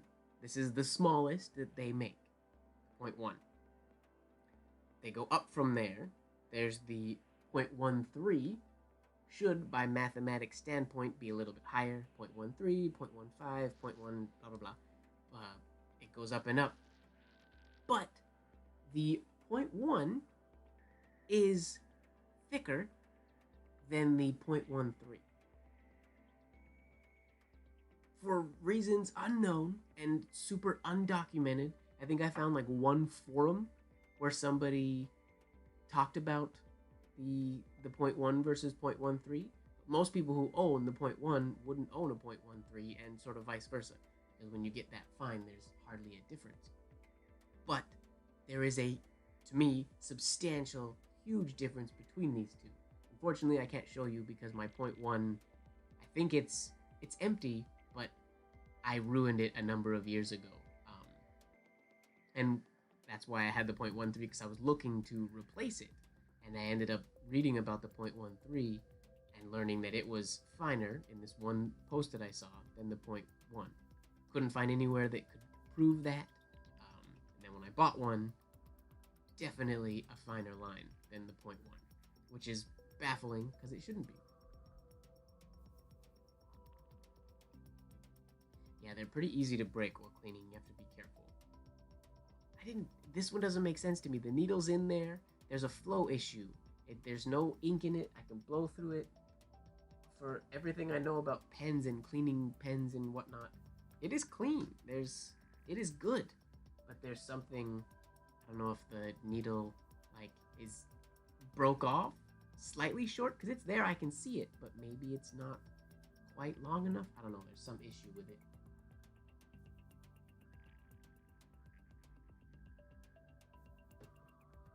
But I'm stoked I have the 0.13 because it is super fine.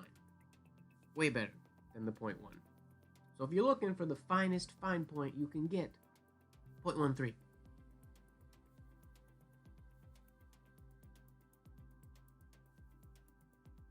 I needed it to be as fine could be for doing section lines on a piece.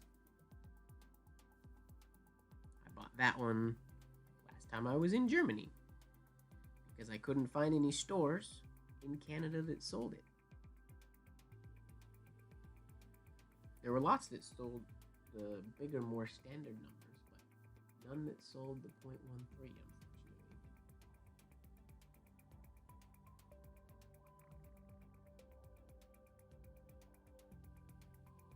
The biggest thing you'll see right here that I need to fix in this stroke has nothing to do with even the shade placement at all.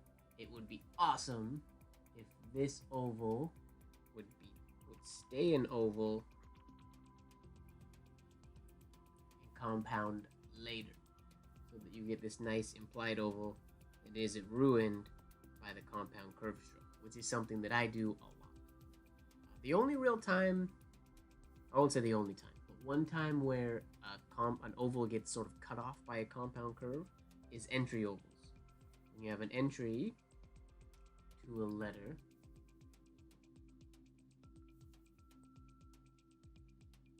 the way sort of my brain thinks about ovals, I would want this oval to go, then this oval to go, like so. But a lot of the traditional writers, well, hey, you can even see it. This was going wider than what this implied oval is. Right? That made sense.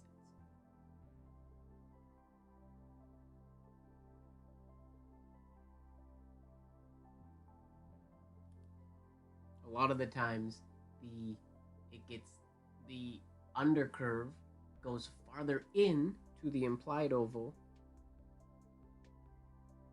than would be sort of ideal when you think about like oval theory and breaking down the ovals and things like that. But in the exit stroke, like this one, when you do it, when the compound curve comes in too quick, it ends up giving this oval this weird sort of, it looks like it's like a toe instead of being a nice horizontal oval with a compound curve coming out of it. Right? Does that make sense? And this one, I'm saying, does that make sense, like I do when I teach a class? Oops.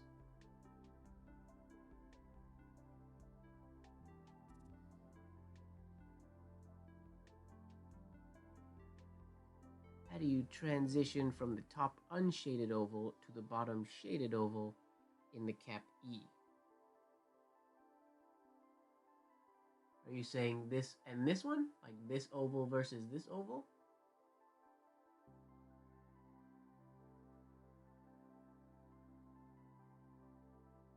Ah, so the big thing for that is this tiny little loop that ends up being on the opposite slant. So what they essentially are just two ovals that are slanted. With this one is much longer because of the style of E that I did.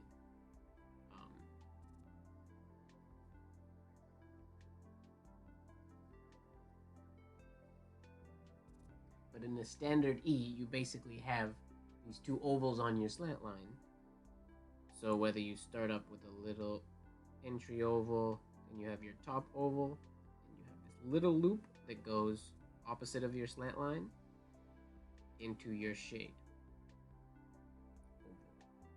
And then from there you transition into a horizontal exit oval. Like so. For the one that I did, because I went up, I ended up doing it so this top oval is just bigger. But the same idea applies. It comes around here, same transition into the shade. Now this one, this made sort of famous by E.W. Blozer, who used to curve it way over to the right. So sort of the angle of this top oval gets thrown out of whack. He would do them quite often way over to the right in his signature. So his whole signature would fit underneath it. And then this would come,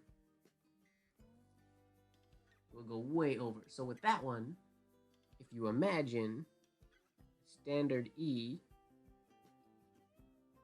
on the slant line, I did that a little bit not enough, but we have that standard little oval.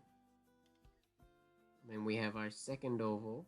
So basically the exact same is what I was describing here. You have those two things with this little opposite angled oval in the middle. There's a lot of people who, in the Business Educator, would do drills of these, and they would turn them into little cats. There's a lot of those. That's a thing. They would have tails and all sorts of stuff. People would draw little pictures out of their practice ovals. But essentially, that's how that transition, getting used to that shape, that's the movement that I drilled in order to get better with that. And just doing it without a shade, sort of over and over again. This is a little too slanted just because my paper's a little slanted right now, but keep it this.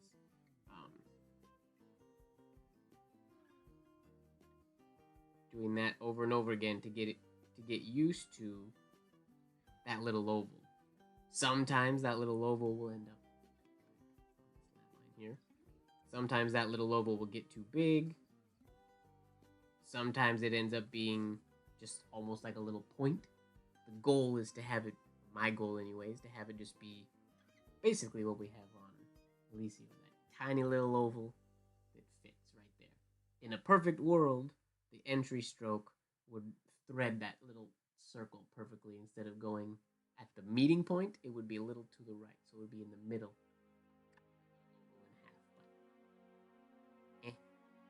I have issues with that because I do my compound curve transitions rather smooth, whereas traditionally they would have they would maintain this oval, and then it would rather abruptly go whoop and transition to an opposite oval, something that I'm not nearly as good at. But yeah, that's how I would do that. Good question.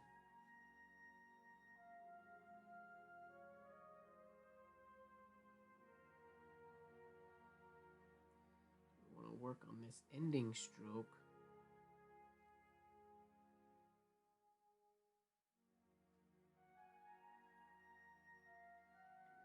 And that sort of, that little statement that I just made about how I make my compound curves much more gradual than traditional, I think that is, for my capital letters anyways, it's the biggest thing that makes my work stray and look not like traditional. Trying to replicate traditional forms or traditional signatures and stuff like that, it's one of the things that I don't know if people realize that that's what makes my signatures not look traditional. Unfortunately, I would like my signatures to look more traditional when I want them to, but that is I think anyways, one of the issues that really makes my signatures look like I wrote them, which could be seen as a good thing because it looks like I'm writing them, but it's not a good thing because it's not the goal. The goal is to do what they did in this instance, and it's the one thing that I often do wrong. It's mostly seen in entry oval, like these ones. I'm getting better. Like this is a much better example of it. But back in the day, and what I'm trying to fix is this sort of abrupt transition right here, from about here to here, would often be quite elongated, more so like this. Elongated, not as abrupt. We're so good at going from transitioning from one oval, like a direct oval, into an indirect oval. Going from here to here, so that their hairline didn't cross in between, or like this, like mine does. They would come around and just, they would have that abrupt but smooth transition, which is something I need to work on. This song is very, I can hardly hear it. It seems very flowy and windy. Windy's probably not the right word, but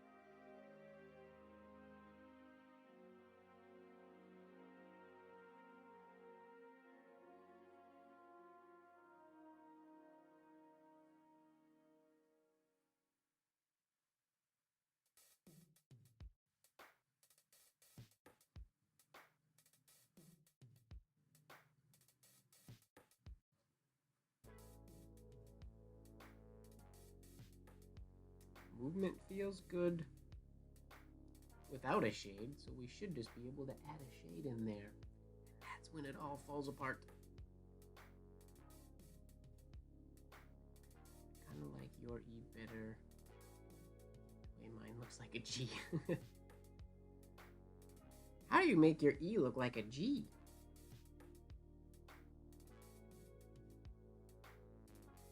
Does it end up looking like a Roman capital G?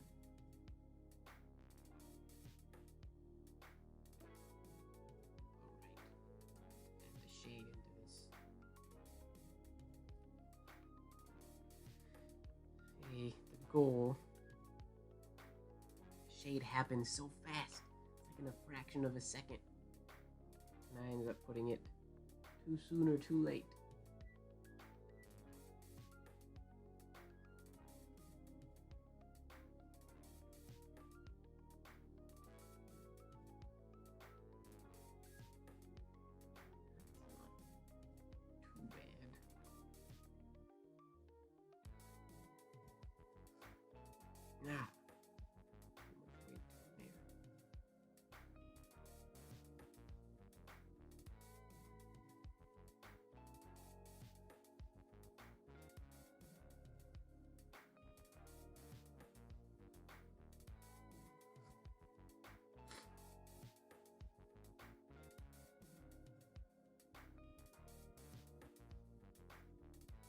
Ah, the copperplate G. Got you.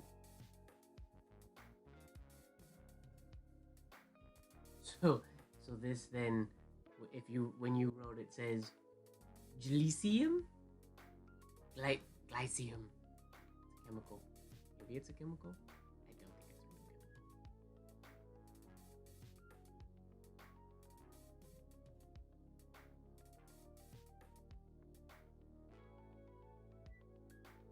real chemical. Glycium. For a long time, I sort of stuck to using this G. But lately, I've been pretty much always, I've fallen in love with the traditional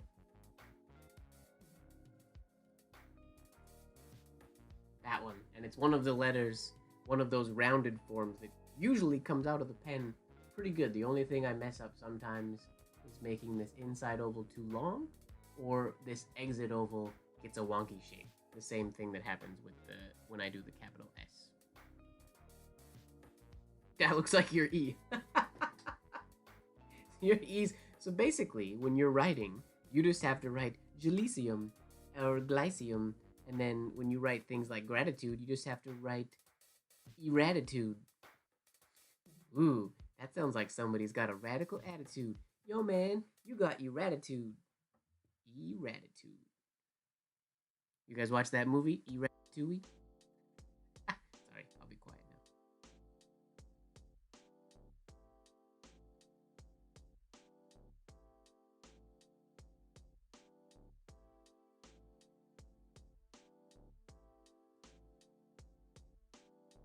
now. Eratitude. I like Eratitude. See, the shade needs to start here and end here, and it's not.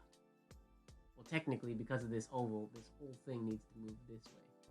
So it starts here and ends like here. Bah. This stroke is a nemesis. It's a personal nemesis of mine. Always has been.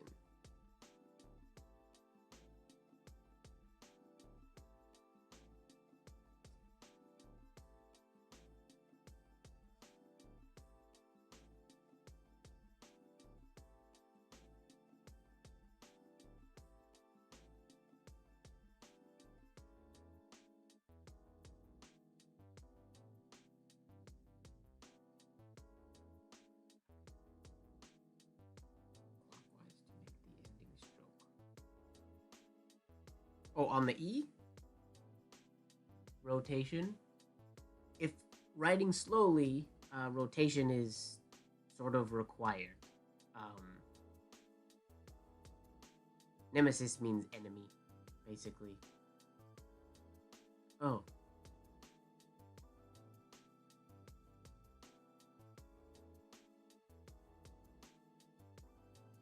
Blame the humidity. That's a good idea. On your ending. Sorry, Marilyn. I've got sidetracked. Please retype what you mean. The tail, I don't know which letter. You're talking about this one? I shouldn't have to do any rotation to get this one down. It should just be pressure being applied. One thing I do think I'm doing that I'd rather not do, I'm pretty sure I'm applying this pressure with my fingers a little more than with my arm. Because my arm is stressing out on the form. Yes. I mean, a lot of people use nib rotation. If I was writing slower, I would rotate my nib. But I don't like using nib rotation because when I do it, it ends up I can't hit the targets that I want. So I really want to train myself to be able to do it without rotating.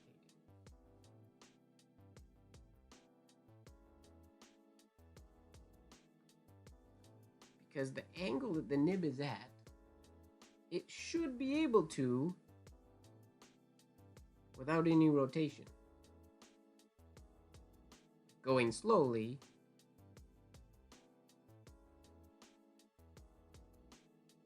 that's essentially what we want. We want to come around. That shade could have started a little bit higher, but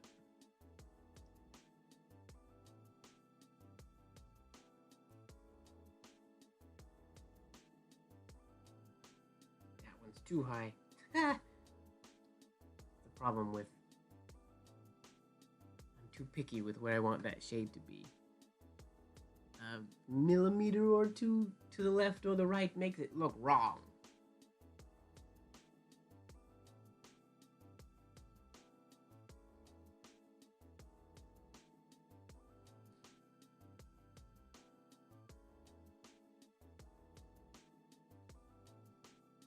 Ideally, that was our oval.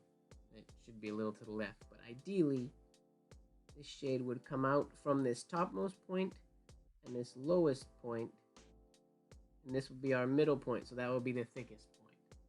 So ideally, it would taper from here straight out to there, and then taper back in, and then this would taper out this way and back in. The biggest thing for me is that from the horizontal plane, that shade doesn't go outside of this point here on the top or the bottom. That's the goal that I can't achieve.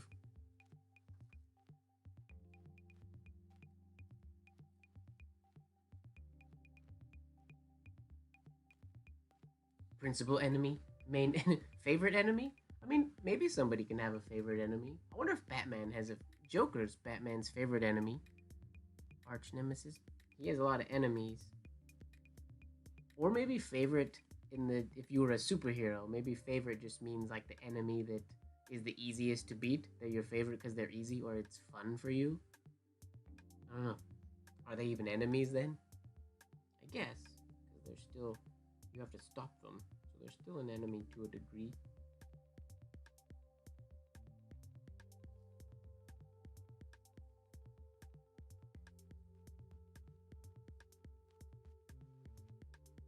Yeah, the issue with this stroke is all timing for me. Putting that shade in the right time. Not bad.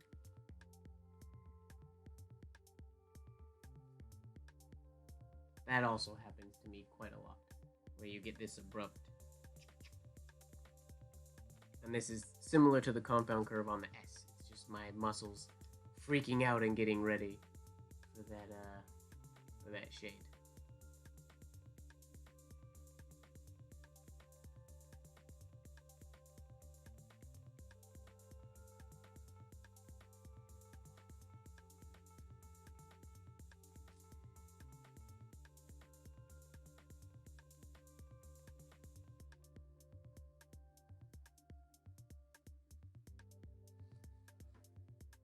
That's not too bad.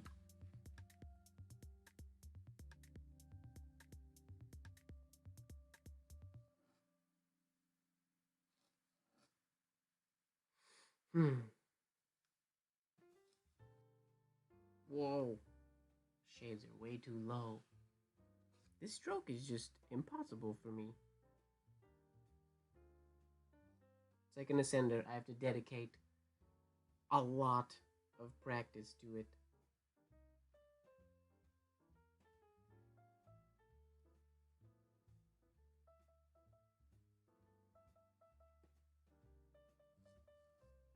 That's the idea. The shade, it still needs to be farther to the left. But that's the idea of shade placement. It's a little long. It happens so quick.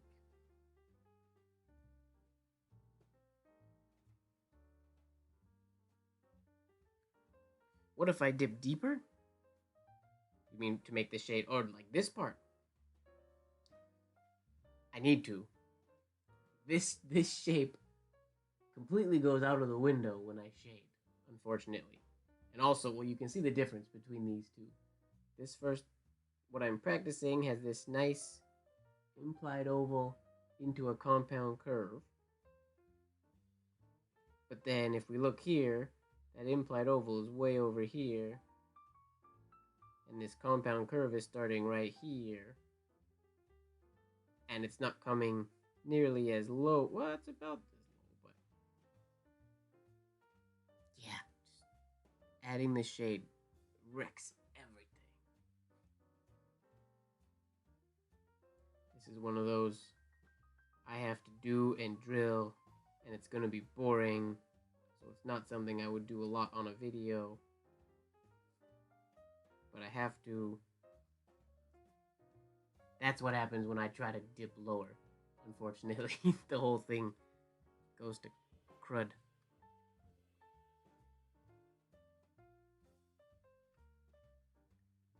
Coming from the bottom of a baseline.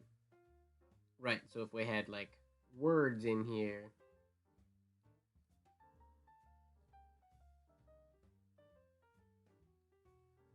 and then I'm going down and above them.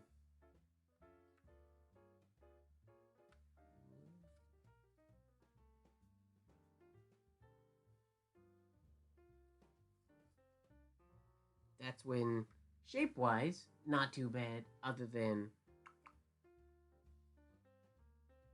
it's the entrance into the compound curve. Yeah, this is like the quintessential OP flourish. James is really good at this flourish. I am not good at this flourish at all.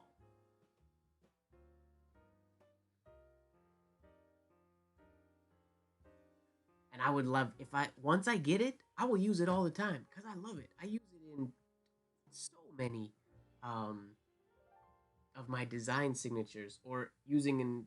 It's also part of like the exit flourishes that go like this. Adding those ones had a shade in there. I can't do those on the fly. I mean, that was not terrible, but this doesn't look good. The shade's in the wrong place.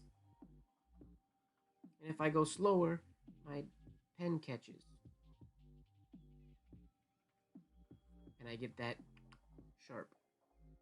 I sound very complaining. I'm not complaining, just noticing all the things that I do wrong every time I try to do this stroke for years. It's so hard. For me, not for other people, apparently. Some other people.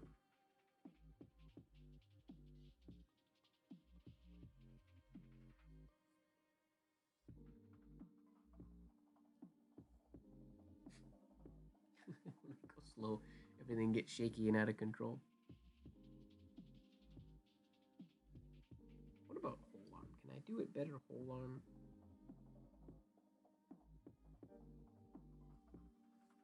I can. Whole arm is flowier. I can, for some reason, do it a little bit better with my whole arm. At least that one was better.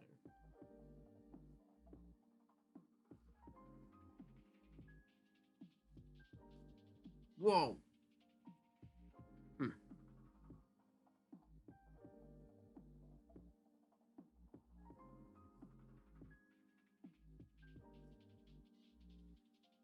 Inconsistency. I'm just wasting paper at this point.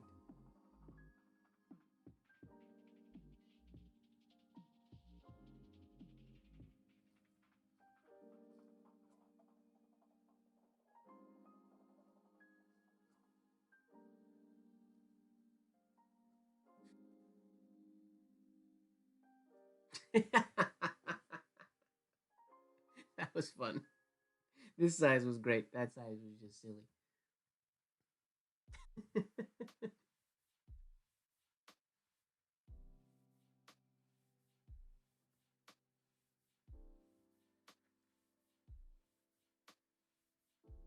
I was doing a small right, not like super tiny, but I was doing a series of capitals. I posted them in my story, a bunch of random off stream of consciousness words, but they were quite small, and that's why I liked them so much because the capitals were like probably about this size, like this second one, a lot smaller. Standard capital for me would be this would be two spaces. All really tiny.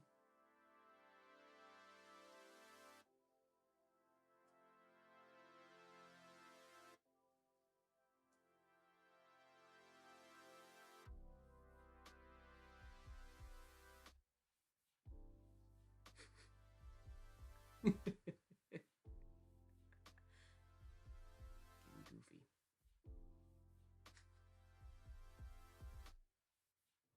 What if words just had one letter that was just extremely off size? What's a good word? Let's write penmanship. What if we just write the word penmanship?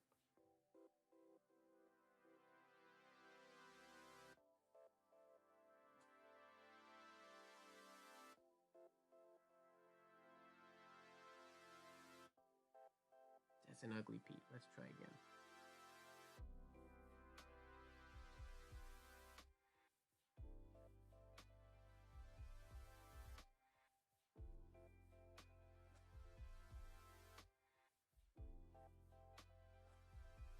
That's better.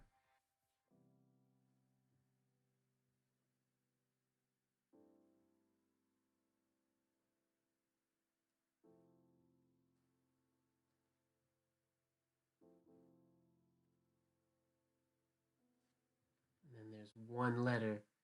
It's just like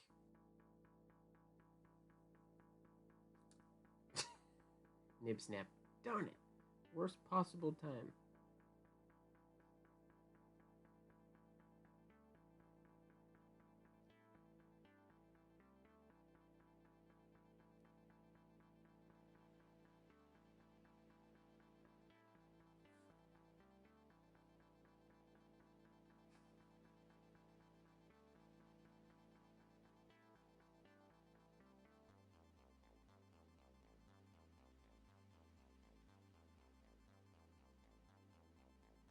This is still Spencerian script. See, snaps do look cool. It's crazy ugly with the crazy giant ascender. What's a word that has a lot of ascenders? Are there any in this? Tall ascenders can look really cool sometimes. If we were to write the word effort, for example. Let's write effort. Put some effort into the word effort. I just realized, with this tiny and this Y, that's could totally be tiny.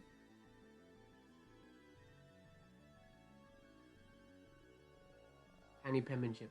That could be a P. If this had like a little bit.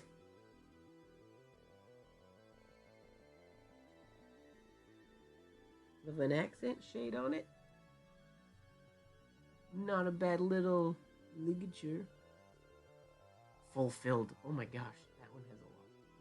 Let's try fulfilled. And we use the F that we were working on earlier.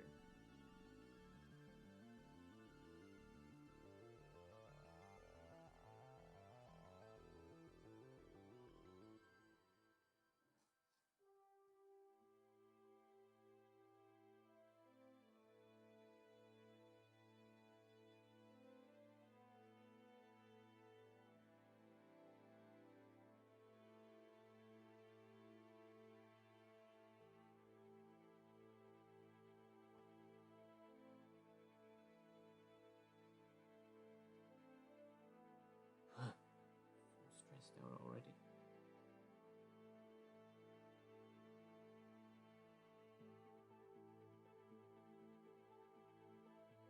Oh right, I was gonna make them long. I forgot. Oh well, we'll make the next one long.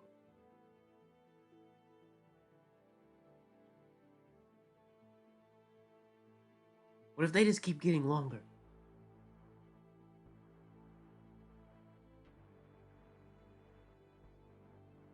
Oh, my F is gonna be in the way.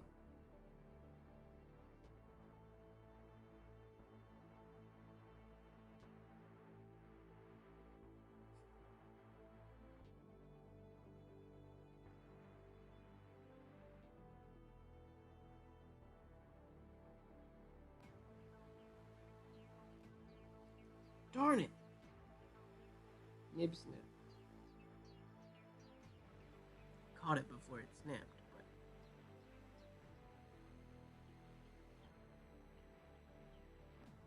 this is hard.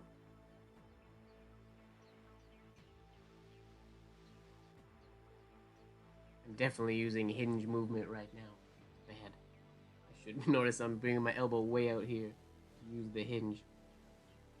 Which is probably why I'm getting nib snaps, because I'm not staying consistent.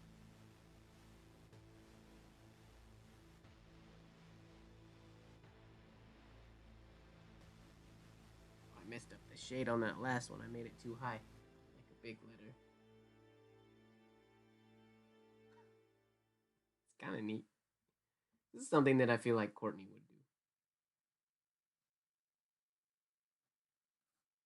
And then I messed up my D. Oh yeah, I added one extra L. Spelling is hard. F-U-L-F. Whoopsies. Oh well. This made my point better of what I was trying to do. Whoopsies.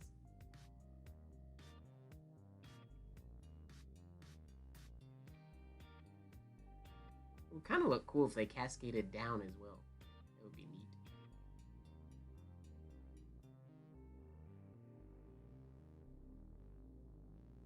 neat. Fulfilled.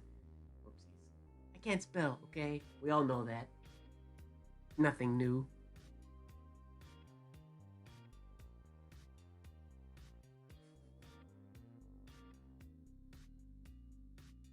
I mean, I can spell. I swear I can spell. I don't use autocorrect when I'm typing on my computer.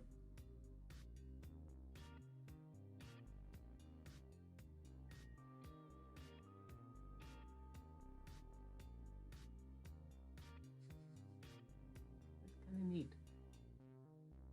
Interesting challenge. It would have looked way cooler if this L and this L ended like if the shade was the same as these ones. The shade wasn't nearly so high. The turn at the bottom was all identical, so if you covered it, it just looked like fulfilled, minus the spelling mistake.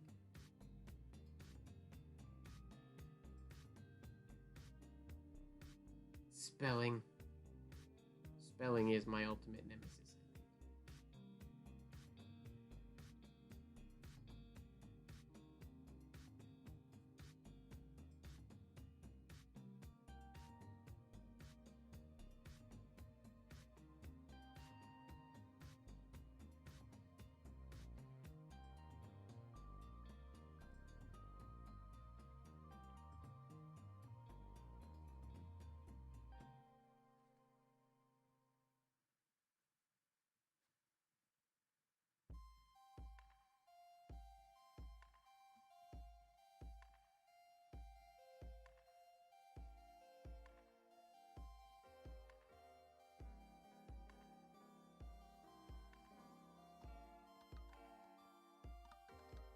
Whoops.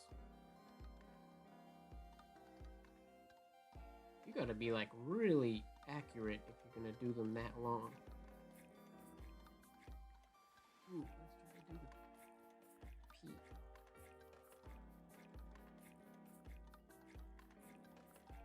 Forgot to shade it.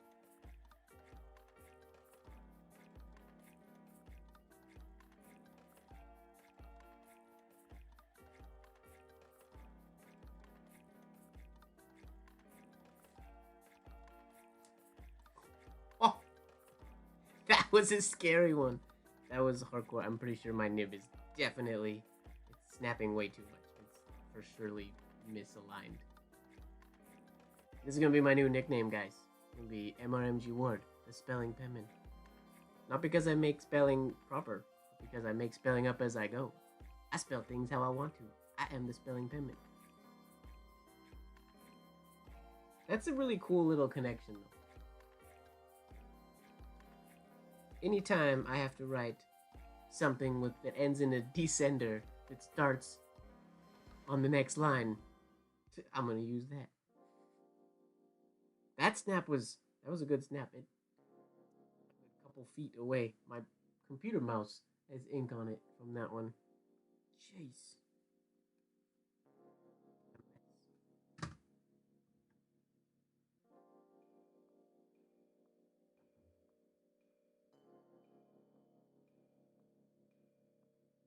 Be something. La la la la la.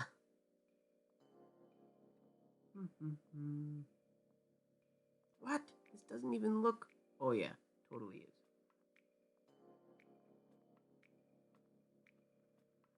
It doesn't look like crazy misaligned though, which is the weird.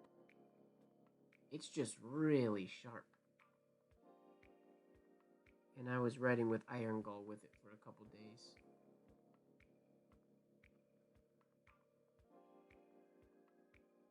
More than a couple days. This nib has been used for a while now.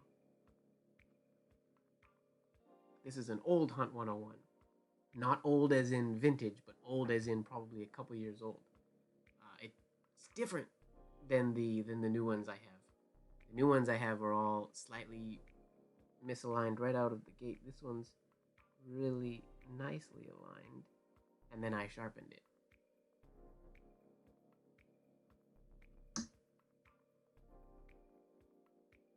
Whoa, you can write. I could. 2 F's. F's are hard.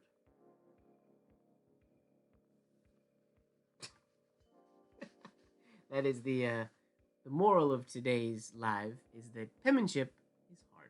I'm pretty sure every single thing I've done today. I should go back through this footage and make a compilation of all the times I go blah blah blah. It's hard. It's hard. It's hard. It's hard. I think I've said like 1,000 times tonight. I feel like I'm complaining.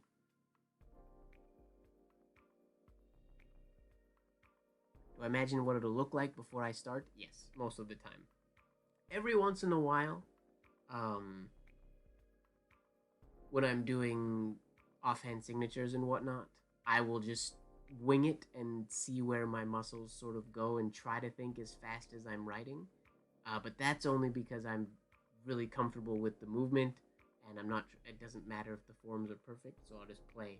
And when I play like that, I usually will find interesting connections I never used before and stuff like that. So that's why I do that.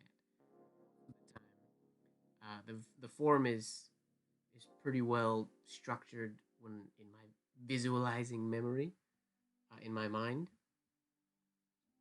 usually.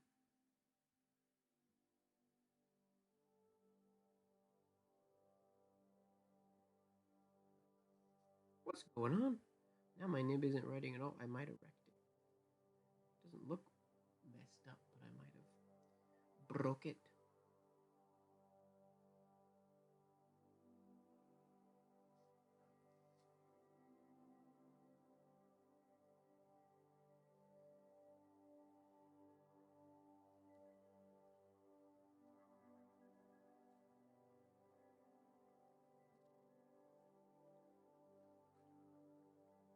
Yeah, this nib is a little. I was looking at it in the loop, and nothing looks crazy, but it's not.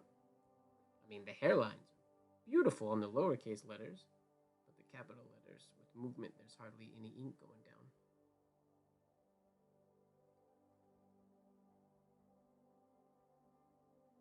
Civic's talking mathematics. What's going on here? Differential. Now you guys just want to give me words with two F's.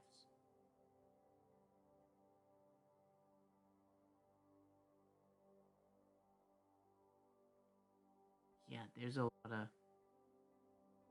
What is deep? I don't even know how to say that. Diefenbach. Diefenbachia? Is that a kind of flower? That kind of plant?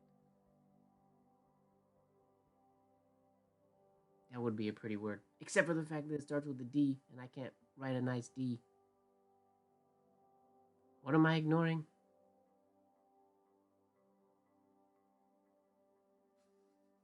It's a plant. Okay. I will write it. I will try to write it. We'll see. This nib is probably going to snap again because it is acting funky. I'm going to write it, and I think that might be. Your D looks like a pregnant bee. I mean, that could work. It's got a bit of a pot belly bee. I think this might be the last thing I do, and I think I might call this one this live tonight. It's hot in here, and I have a few things I gotta do before bed tonight. Sorry. Wish granted. Yeah, all you gotta do is pester me, I guess. I don't know how to spell it though. I'm gonna have to keep looking back. We'll try it with a capital D.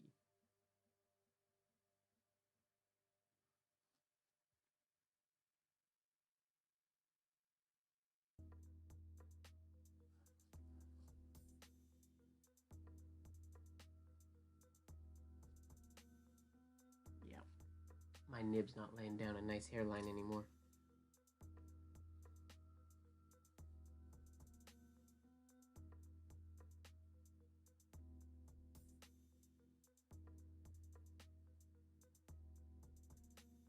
Those are not too shabby. So far, so good. Oh, should I be doing this to the long one? Or maybe I'll just do this normal. Dieffenbach.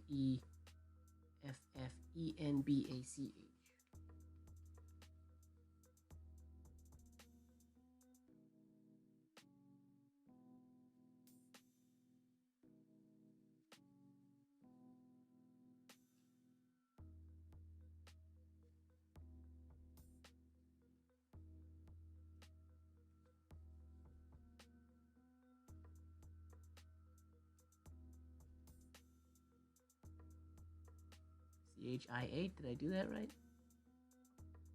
Where is it? Yeah, I spelled it right. Oh, okay. I know that plant. I know what a dumb cane is. I didn't know its fancy name. I'm not plant informed.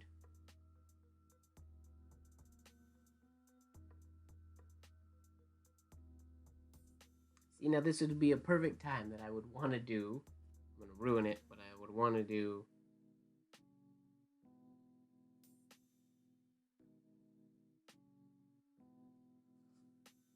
That didn't turn out terrible, but not very good either.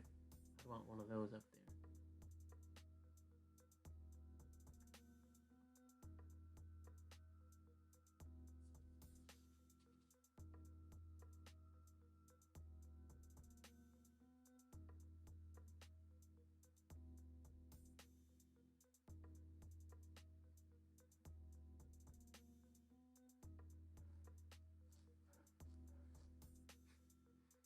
Can't do that D. Doesn't even look like a D because the hairlines are invisible in certain spots.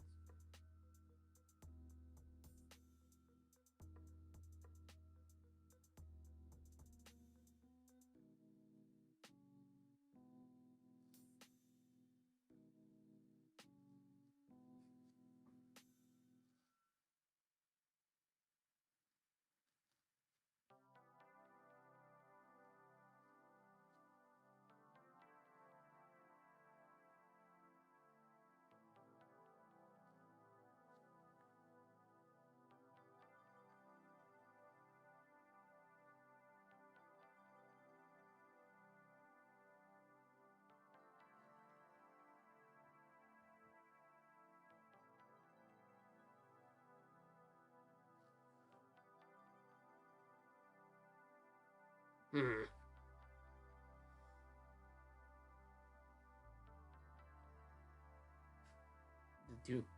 The two F's don't look very cool.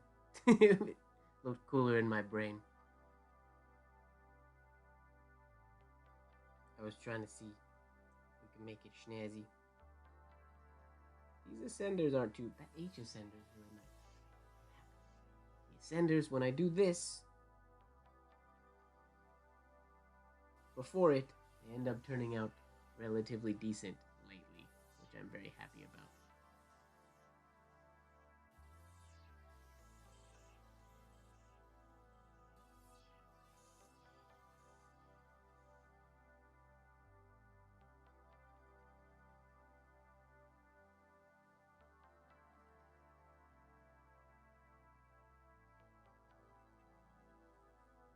Nope. My nib is dead. Or I need to realign it and give it a little bit of a tweak.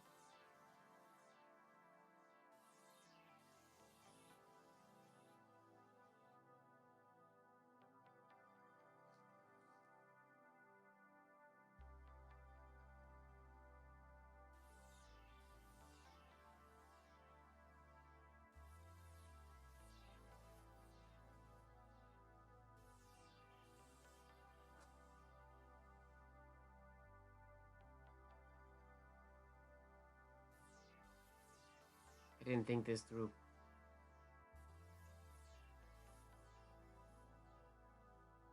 I don't know what I'm even writing anymore.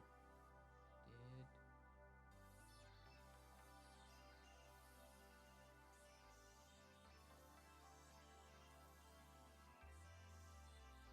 Oh, and my brain forgot how to spell nib. I went straight into the B. Darn it. It's okay, it's just a really big eye.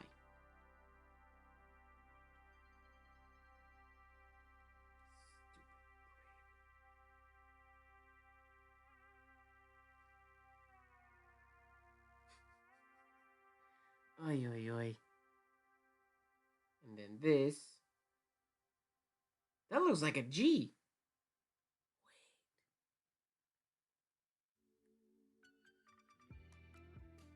Oh, that doesn't work. I need two words. One that ends in a D and one that starts in a G.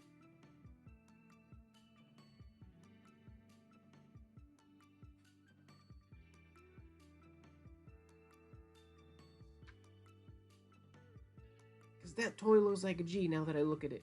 I was going to make like an F here.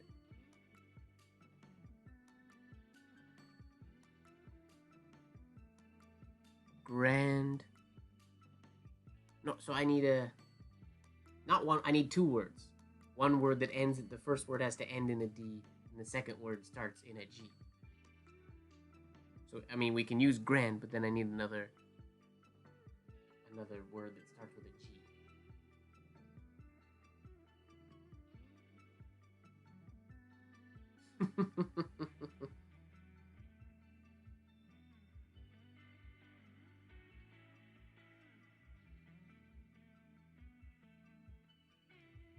Goddess. Bad grump. We're gonna do that one just for fun. Okay, bad grump. This may be cool. Come on, Nib, work with me for a little bit longer.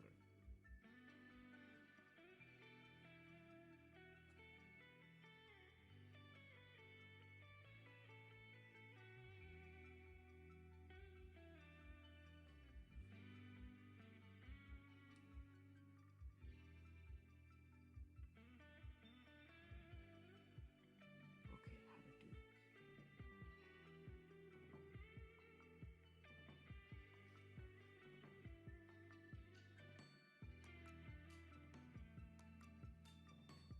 this. This is stressful.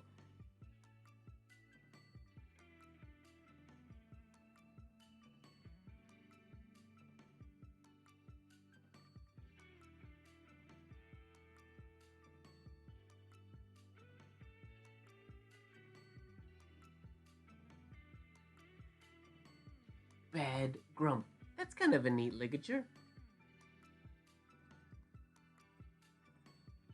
Good grief would be good as well. Big grandpa. Good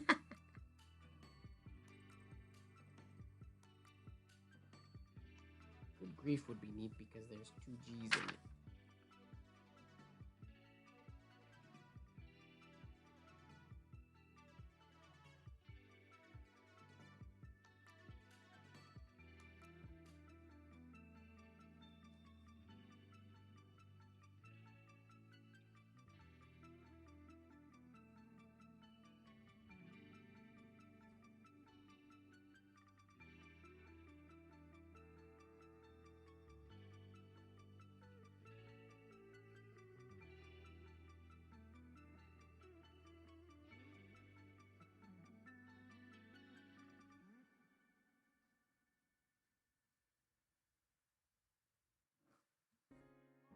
My hairline.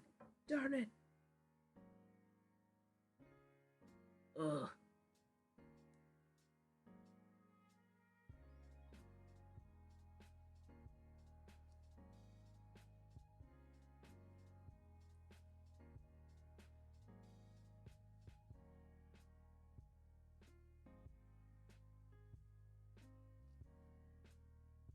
Good grief. That's neat. Putting a G after an D. I quite enjoy that. Huh. I never even thought of that before. That's kind of fun. Golly gosh.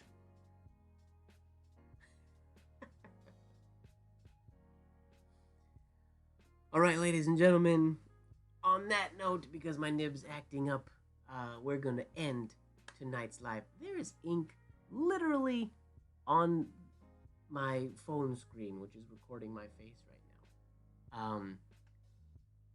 Thank you very much for hanging out with me today, everybody. I hope you had fun, maybe learned something. I did a lot of talking about teaching and stuff I was doing today.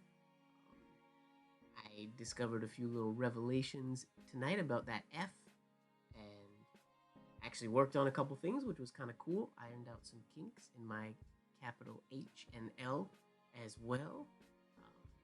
Murdered a nib, which is always great. I think I can bring it back to life, though. I don't think it's dead for good. We'll see. I'll give it a good look over and whatnot. And